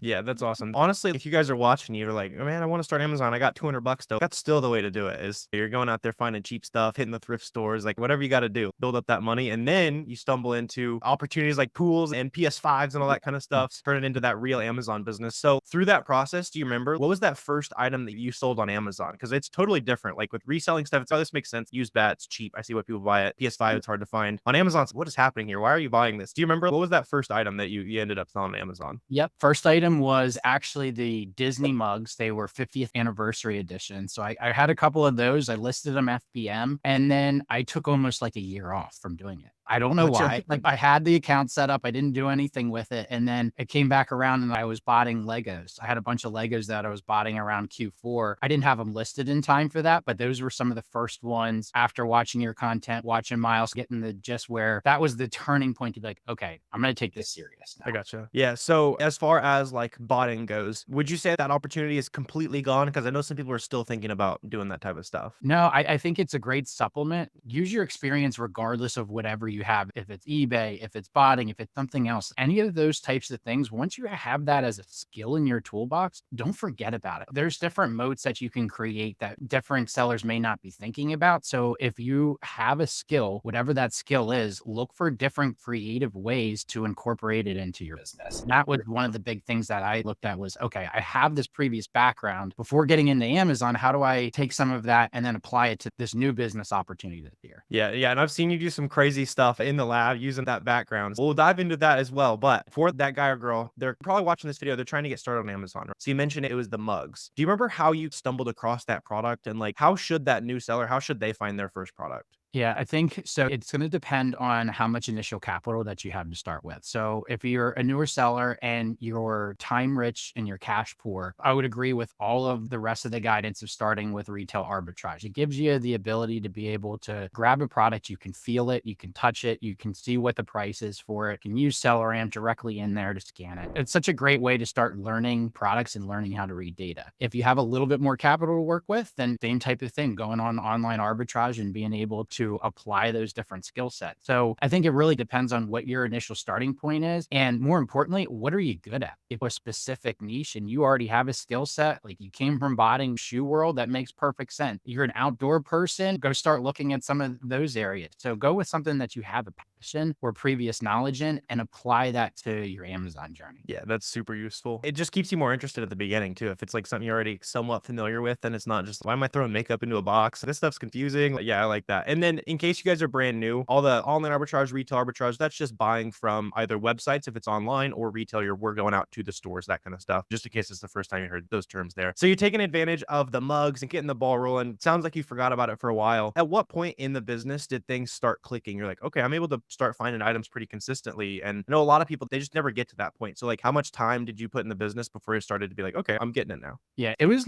a full year after doing the very first purchase. And then at that point, I started from scratch. It was January. I'm like, okay, I'm ready to take this seriously now. My wife and I talked and we're like, hey, if we're doing this, we're going 100%. Yeah. Because at that point, it's a family commitment, right? So we looked at her like, okay, we're definitely going to do this. And then I didn't waste a whole lot of time at that point. I watched some of your content. I watched some of Miles' content and jumped right into the roadmap and coaching and said, hey, I want to learn this blueprint, how to do it right. You don't need to recreate the wheel. Just follow where your mentors have been. And I used that as like my stepping point. And to answer your question, And I would say the first 3 months, they were hard. And that's sure. exactly what you need to go through. And it's one of those things like, hey, you can see that others have already made this successful. So the process works. There's something you want. It's like anything else. Like you have to put the sweat equity in to learn and get the reps. So I would say it was a good 3 months or so before I was starting to feel what the fundamentals were. And that's when I started getting more into actually putting my face into the community, doing that first video, which the camera is very heavy first time you hit the record button. And that's really where I was like, okay, I'm starting to get the grasp. Still have a ton to learn, but at least there's that moment of, okay, I see a light at that tunnel. I see that this is a model that we can work with. Yeah, for sure. I hear that couple month milestone pretty often. Like the people who are just like absolutely no life in it, maybe it's 6 to 8 weeks. A lot of people, it's 3 to 4 months. Most people just never get there. You try a side hustle for 2 weeks. Oh, it doesn't work. Like I didn't make money. I didn't get the Lambo right away. Like all that kind of stuff. And yeah, I like what you're talking about with picking up the camera, getting your face out there. But you and I got to hang out this past weekend at a wedding with lots of other Amazon sellers who were also brave enough to pick up the camera and put themselves out there. So like, why was that so important for your growth as an Amazon seller? Because it seems counterintuitive. Like, why should I tell other people what I'm doing? Yeah. And so I think that's the biggest thing there is it really is a group project with a lot of these things. And not just in the Amazon community, but in the business communities themselves, right? And I'll use this as an example, right? That first 3 months, part of the reason that was so hard is I was doing that entirely by myself at that point. I'm making mistakes and I'm learning them the hard way. As soon as I started interacting more in the community, asking questions, going through and finding other sellers that were at my level at the time, now I can make one mistake, share that mistake with the rest of the group. And likewise, they make a mistake that I haven't made yet. I just avoided a landmine. Like that in itself is so important. You learn different styles of sourcing. You learn different areas where you need to be careful for things. You have another set of eyes to vet a keep a chart and essentially be able to look at it and say, all right, no, I don't see that in the data. So it gives you a way to have a mastermind or a group to roll with. And yes, not to mention it's just more fun. It's going to be way more fun if you're talking with a couple of the guys at 11 p.m. sourcing the big sale. That's what it's all about. It's going to be way more fun. Yeah. Like, yes, you're talking business, you're talking sourcing, but you're also having normal conversations too. And you remove that loneliness aspect of trying to do it by yourself. Yeah. If you got the bills taken care of, you got some people to talk to. That covers pretty much most of the things you need as a human, right? Yeah, that's awesome. For that person, they've heard that before probably. If they watched any other videos, like they're like, all right, I got to make some connection. You said that you're reaching out to people. Like, what's the easiest way for that new seller to find another Amazon seller or two to talk to? Yeah, honestly, I would say just do the opening video, get on the camera. It doesn't matter what you say. It's probably going to be horrible. It does not matter. Everybody that has done it remembers their first one. And it just gives you a playing field because now the community has a name and a face and they know that you're starting out on the journey. And if you see a DM in your inbox, you're more likely to pick it up. New person, that was awesome when they answered my question. Let's go ahead and make sure that we're doing the same for the new sellers. Yeah, yeah. The guy with the boxes or like the bars in their profile picture, they got FBA in the name. They're getting their question or probably a better quality answer at least than the guy with the American flag. Never posted ever. Like it's just an anonymous like profile. Like they're definitely getting better feedback. So yeah, I like that. So I also want to dive into some of the 9 to 5 stuff. So obviously you still have a full-time job. And I know most people watching this video, they're not going to have the luxury of ditching the job right away. Like they got family to support, all that kind of stuff. How much time are you spending on the business versus your 9 to 5 right now? Yep. So I dedicate 8 p.m. to midnight every day. The way we structure it is, so I have a wife and 2 kids. We have the morning session where we're getting them out the door. We have the 9 to 5 throughout the day. And then we slot 5 to 7:30 as family time. And then we've used that as our structure for the whole duration. And there's definitely some days, I'm not going to sugarcoat it, where you just don't feel like doing it. But you know that it's just part of the journey. Like some of the days are not the best in terms of successful wins in the micro of the day, the week. But when you zoom out and you look at it over a quarter or a year, you're like, wow, like those little tiny additional wins along the way are what set that up. So if you are currently working a 9 to 5 job, you have other responsibilities outside of your Amazon business, just know this is a model that you can do. You will make sacrifices for that. And I think that's an important thing because that journey in itself, you'll start removing these limited beliefs that you've had going through school and different things that you've learned. That now you're starting to look at things in a different light that, hey, it's not a matter of, oh, can I do this? I'm going to do it. And it's just going to be a timing and a patience thing that you have to go through. Yeah, it's interesting. Most people outside of like the business world, you think about starting a business, it's, oh, this is like a big, giant, monumental task. It's not like you're spending $100 on something here. You started a business, right? And yeah, that limiting belief, like that kind of stuff. I especially see it with the longer people have had the 9 to 5 job, the more they've been for decades just told that they can't go out and do something super successful. But I love being able to talk to people like you who just prove that is objectively not true. And the other thing that I hear a lot when I talk to people like you who are crushing, still have the 9 to 5 is, well, you're making all this money. Why don't you ditch the 9 to 5? Do you want to talk a little bit about that? Like, why do you still have the 9 to 5? Yeah, so I think this is something from reading Rich Dad Poor Dad, right? So quick summary of that, there's two different types of mindset. Yes, we're thinking in monetary rich and poor, but it's also rich and poor from a mindset perspective. When you go through and think of it like, all right, the money that you're making from your 9 to 5, yes, you're working for money, but what are you doing with? I'm taking those assets, I'm putting them away, and I'm putting them toward an investment in an Amazon business. So now you have additional capital that you can turn over that you wouldn't have been turning over in your traditional S&P or other opportunities that are there. And the other piece of it that's not normally put into the equation is the education aspect. So now I just learned, I applied that. I went through a whole month cycle or an inventory turn. I learned all these different skill sets that come with becoming a business owner. Those things are so important. So if someone's thinking about looking at their 9 to 5, I think everyone's going to have a different journey of that, of when it's appropriate for them to say, hey, do I want to take the leap and do this full time? So my advice on that, because I'm grappling with the same thing, like what is the right time to do that full investment in myself? And I think that's something that everyone has to look at. What are their responsibilities and things that they need to do? Just know that it doesn't need to be a black and white decision on that. Hey, I'm jumping and I'm just going all in tomorrow. It can be a gradual thing where you're building up your asset side that you look down at in 6 months and say, you know what? I put enough of a reserve away. This is a great time to go ahead and take the calculated risk. Yeah. And it's not the typical like entrepreneur advice you'll get either, right? It's keep the job. It's very contrary to a lot of the hustle culture and all that kind of stuff you see out there. But like you're talking about, you're just using that money that you're making at the job and betting on your own company. You're not betting on the S&P. You're not betting on Tesla stock. Like you're betting on Nick Incorporated, right? Because you know that you can go every month, you're going to get,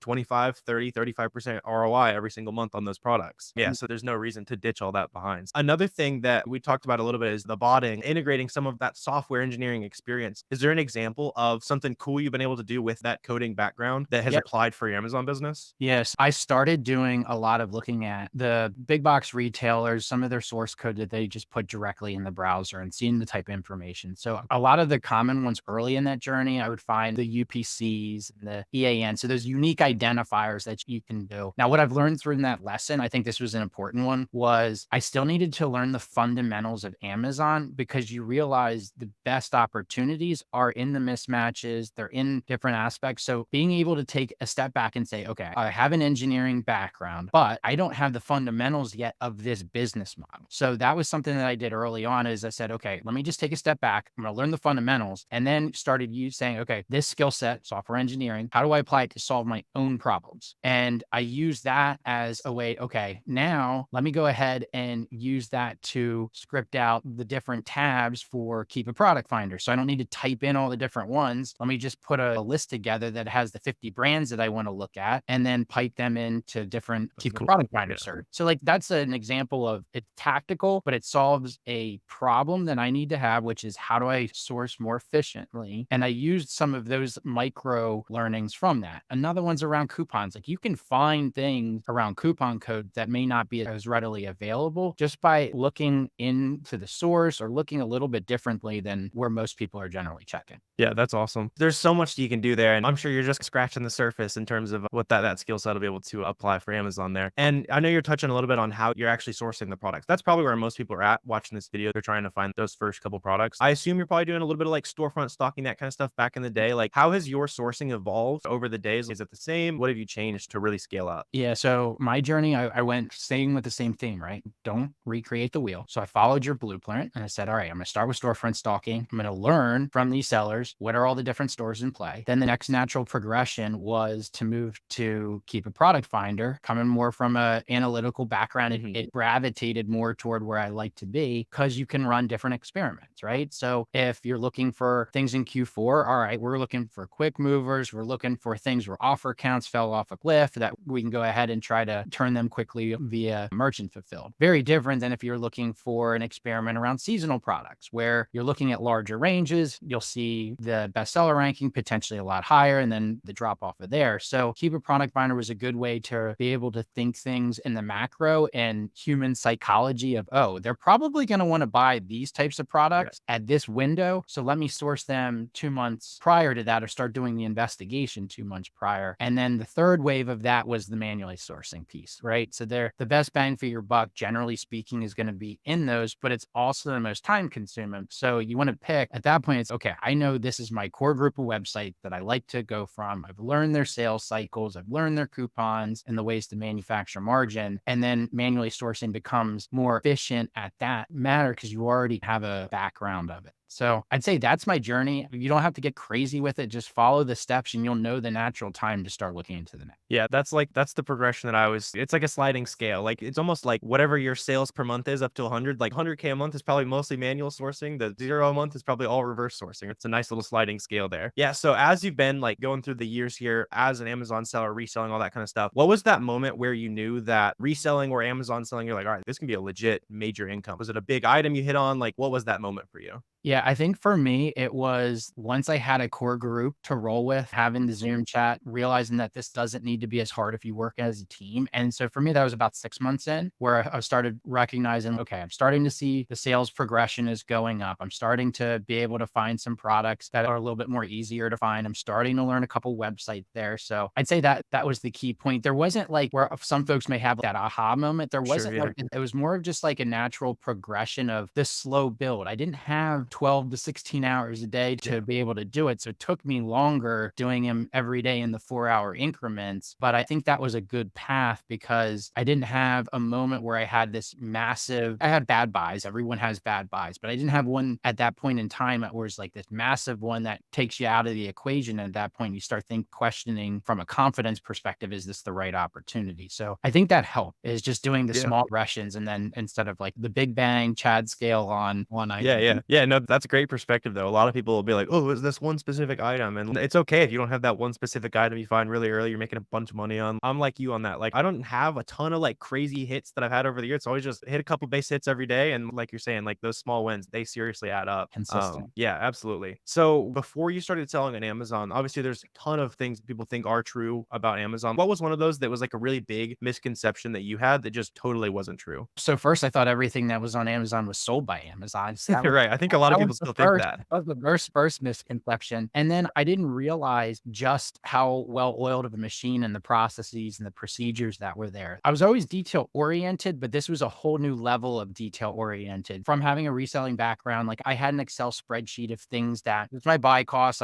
this is what I sold it for, but not to the level that's required for as an Amazon seller. So anyone starting out, if you don't have a buy sheet where you're tracking your inventory down to each order and all of the details that you're going to need for supply chain, start that today. That was an early lesson that I learned the first time that I had a complaint that I needed to produce documentation. That was a lesson learned that moving forward, I knew, okay, I needed to have much better records of all of my invoices and how I set up my own internal systems and my checklist that I'm going through. And I think that's super important, right? That was the biggest, I wouldn't say misconception, but I think eye-opening moment in the Amazon community is because everything in terms of policies and procedures and documents is where it's at. I needed to up my own game to make sure I knew that I was prepared to be a successful business owner. It's a real business, right? Like eBay, all that kind of stuff. Like you can get by just Excel sheet, like doing whatever. But it's a good idea to at least have some know where you can find your invoices, know where you like actually bought everything. Like that's going to be super, super valuable for you. So along the journey, right? So what was one thing that might have worked for you as a small seller that you realized you had to cut it off to really scale your business? It's the chasing the shiny object syndrome. I really had to change that mindset. I was like, okay, I want to go learn wholesale and OA and private label. And you'd have all the opportunities that you hear about there. And for me, it was, all right, I need to focus on one thing I knew and one thing to learn. And I use that as my framework even now. And it's a tough thing to keep in mind because you're always seeing different opportunities that are starting to come up. And I use that now as my model. Okay, is this something that I know already and can apply, whether it's previous experiences from before? I just need to put it into the lens of what the new thing is. or is this something that needs to be deferred for later? And I think that's an important distinction is you're always going to have different opportunities that come up, and it's knowing, is it something that meets the portfolio for now, or is it something that you stow away in the back of your head or on a whiteboard and say, I'm going to come back to this at this point in time because then it'll be relevant to wherever you're at in your journey. Yeah, I like the way you're breaking that down. I like to look at a lot of that stuff is if you want to start something new, you have something that can help you do it faster. Like you have a competitive advantage over somebody starting it brand new, and you can nearly guarantee it's going to make you more money than doing your existing thing. Probably worth starting. And a lot of times, like, oh, I'm a reseller and I want to do private label. There's not a ton of overlap there. And that can be like that big shiny object like you're talking about there. Yeah, not that you shouldn't pursue those new projects, but a lot of time there's like that connection you can use to make way more money rather than trying to be on a level playing field with people who haven't made any money online before. Yeah, I like the way you're breaking that down. I've never heard it broken down that way. That's cool. So as far as your team goes, do you have any virtual assistants? Do you have any help? Obviously, you're strapped on time. Prep centers, what have you implemented to save time? Yep. So I probably started that journey earlier than I should have looking back on it because I didn't know, like I knew how to work with people. That was more of like a corporate background, but I didn't have all the skill sets on the Amazon to how to teach the virtual talent. Now, with that being said, I think there were some really good learnings with that. My first thing I looked at in terms of where areas to delegate or to be able to remove from things that I'm personally prioritizing, I did follow the prep, right? I wanted to make sure I got that out of there. I didn't have a whole lot of time to waste on it. Right. So I did go through and I got a prep center, learned what that was like and how you are able to manufacture margin with being able to be in a tax-free state. I thought that was a good decision outsourcing that early for me personally. Now, where I want to caveat it with is there's going to be opportunity buys, right? So I also learned that with some of those opportunity buys, doing the merchant fulfillment, sometimes you got to put your sweat equity in there. So it's not an either or, it's a know when to use which avenue when it's appropriate. So I think that was one thing. So I definitely went and got the prep center set up. So that way I knew I had that as a tool in the toolbox to buy back some time. That's been the equation. Is how do I find different ways to buy back time when appropriate? Then I'd say the next logical one was to start having virtual talent. So I split a virtual assistant with another seller and we started with the sourcing angle for that. In hindsight, I probably would have started with admin. So remove the negative ROI or the low ROI task, and admin is a great way to do that. But I learned through that journey how to start to teach and train, and I learned where my own gaps in knowledge were. And I think that was a big piece. I'm looking at some of these charts and I'm giving advice on things. And then 3 months later, the advice that I was putting in some of the Loom videos literally is the complete opposite. It's just wrong. Yeah. Okay. Yeah. So, I like that. Yeah. Having to teach people something teaches you a lot. And in case you, VA virtual assistant, in case you guys are unaware, just like we typically hire from the Philippines, Colombia, that kind of thing, super cheap labor. But yeah, teaching your team is definitely a good way to level up your game for sure. good. And just, I think just to wrap up on that piece, like I would say admin is a big one that I do now. I do less on the sourcing. I keep that one closer at this stage in the game, but admin is definitely one of the higher leverage items to use virtual talent for. So I've been focusing more on that aspects of things and keeping track of the important things within that side, especially account health, staying on top of your account health, staying on top of your inventory and making sure all of those messages are addressed. So those are some of the key areas that I'm using for it. Yeah, those make you way less money than sourcing products, but everyone wants to give away the most valuable thing in their business first for some reason. So I like that. I like that advice there. Looking forward into the future, like you're doing about 100 grand a month right now. What's holding you back from 200, 300? What's the goal and what's holding you back from that? Yeah, that's a good question. So I think, so I'm at the fork in the road where I'm now looking to say, so last year was learn the Amazon business. This year is to diversify risk is the biggest thing. Yeah. So I think it's a combination of maintaining the Amazon business and looking at the margins on a month by month basis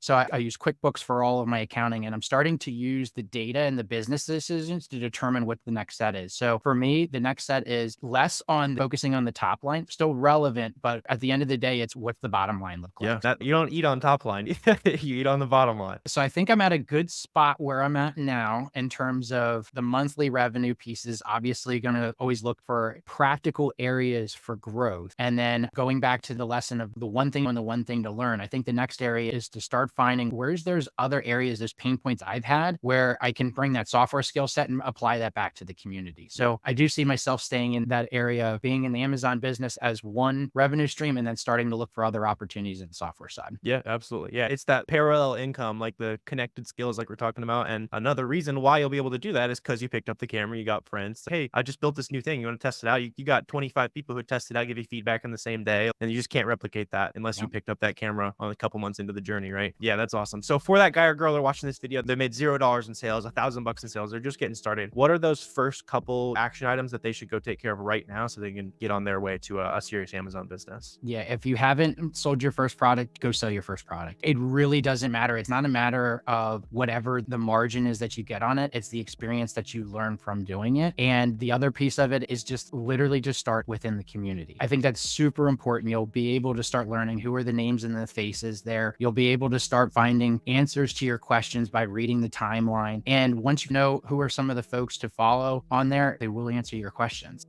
Do your own research first, but ask a good, intelligent question. You will get a response back. Yeah, absolutely. Really appreciate you hopping on here, sharing some value, Nick. If anybody wants to reach out to you, potentially connect with you over on Twitter, Instagram, where can they find you? Yep. So it's Nick Spizek _ on all socials, and DMs are always open. Awesome. Yeah, we'll get those linked down below. Go drop Nick a follow. He's awesome. Always dropping some cool stuff on the timeline. I've picked up a couple gems from the Nick Twitter, so he's a great follow. You guys, since you watched all the way here, I hope you got a ton of value from this video. And I also want to let you know that most of the interviews we did today are all with Amazon sellers who joined the FBA roadmap. That's our complete course. You can check that out down below if you want to network with awesome people like them, learn from all the videos and the private community in there. Also, let me know if you have questions, comments, anything like that. Feel free to drop those down below in the comment section. Shoot a question to anybody we were interviewing here today. We'll leave those down in the description as well. And also go ahead and hit the subscribe button on your way out if you want to share some free value with me. We're sharing a bunch of free value with you here today. But I really appreciate you watching this video, and I will see you next time.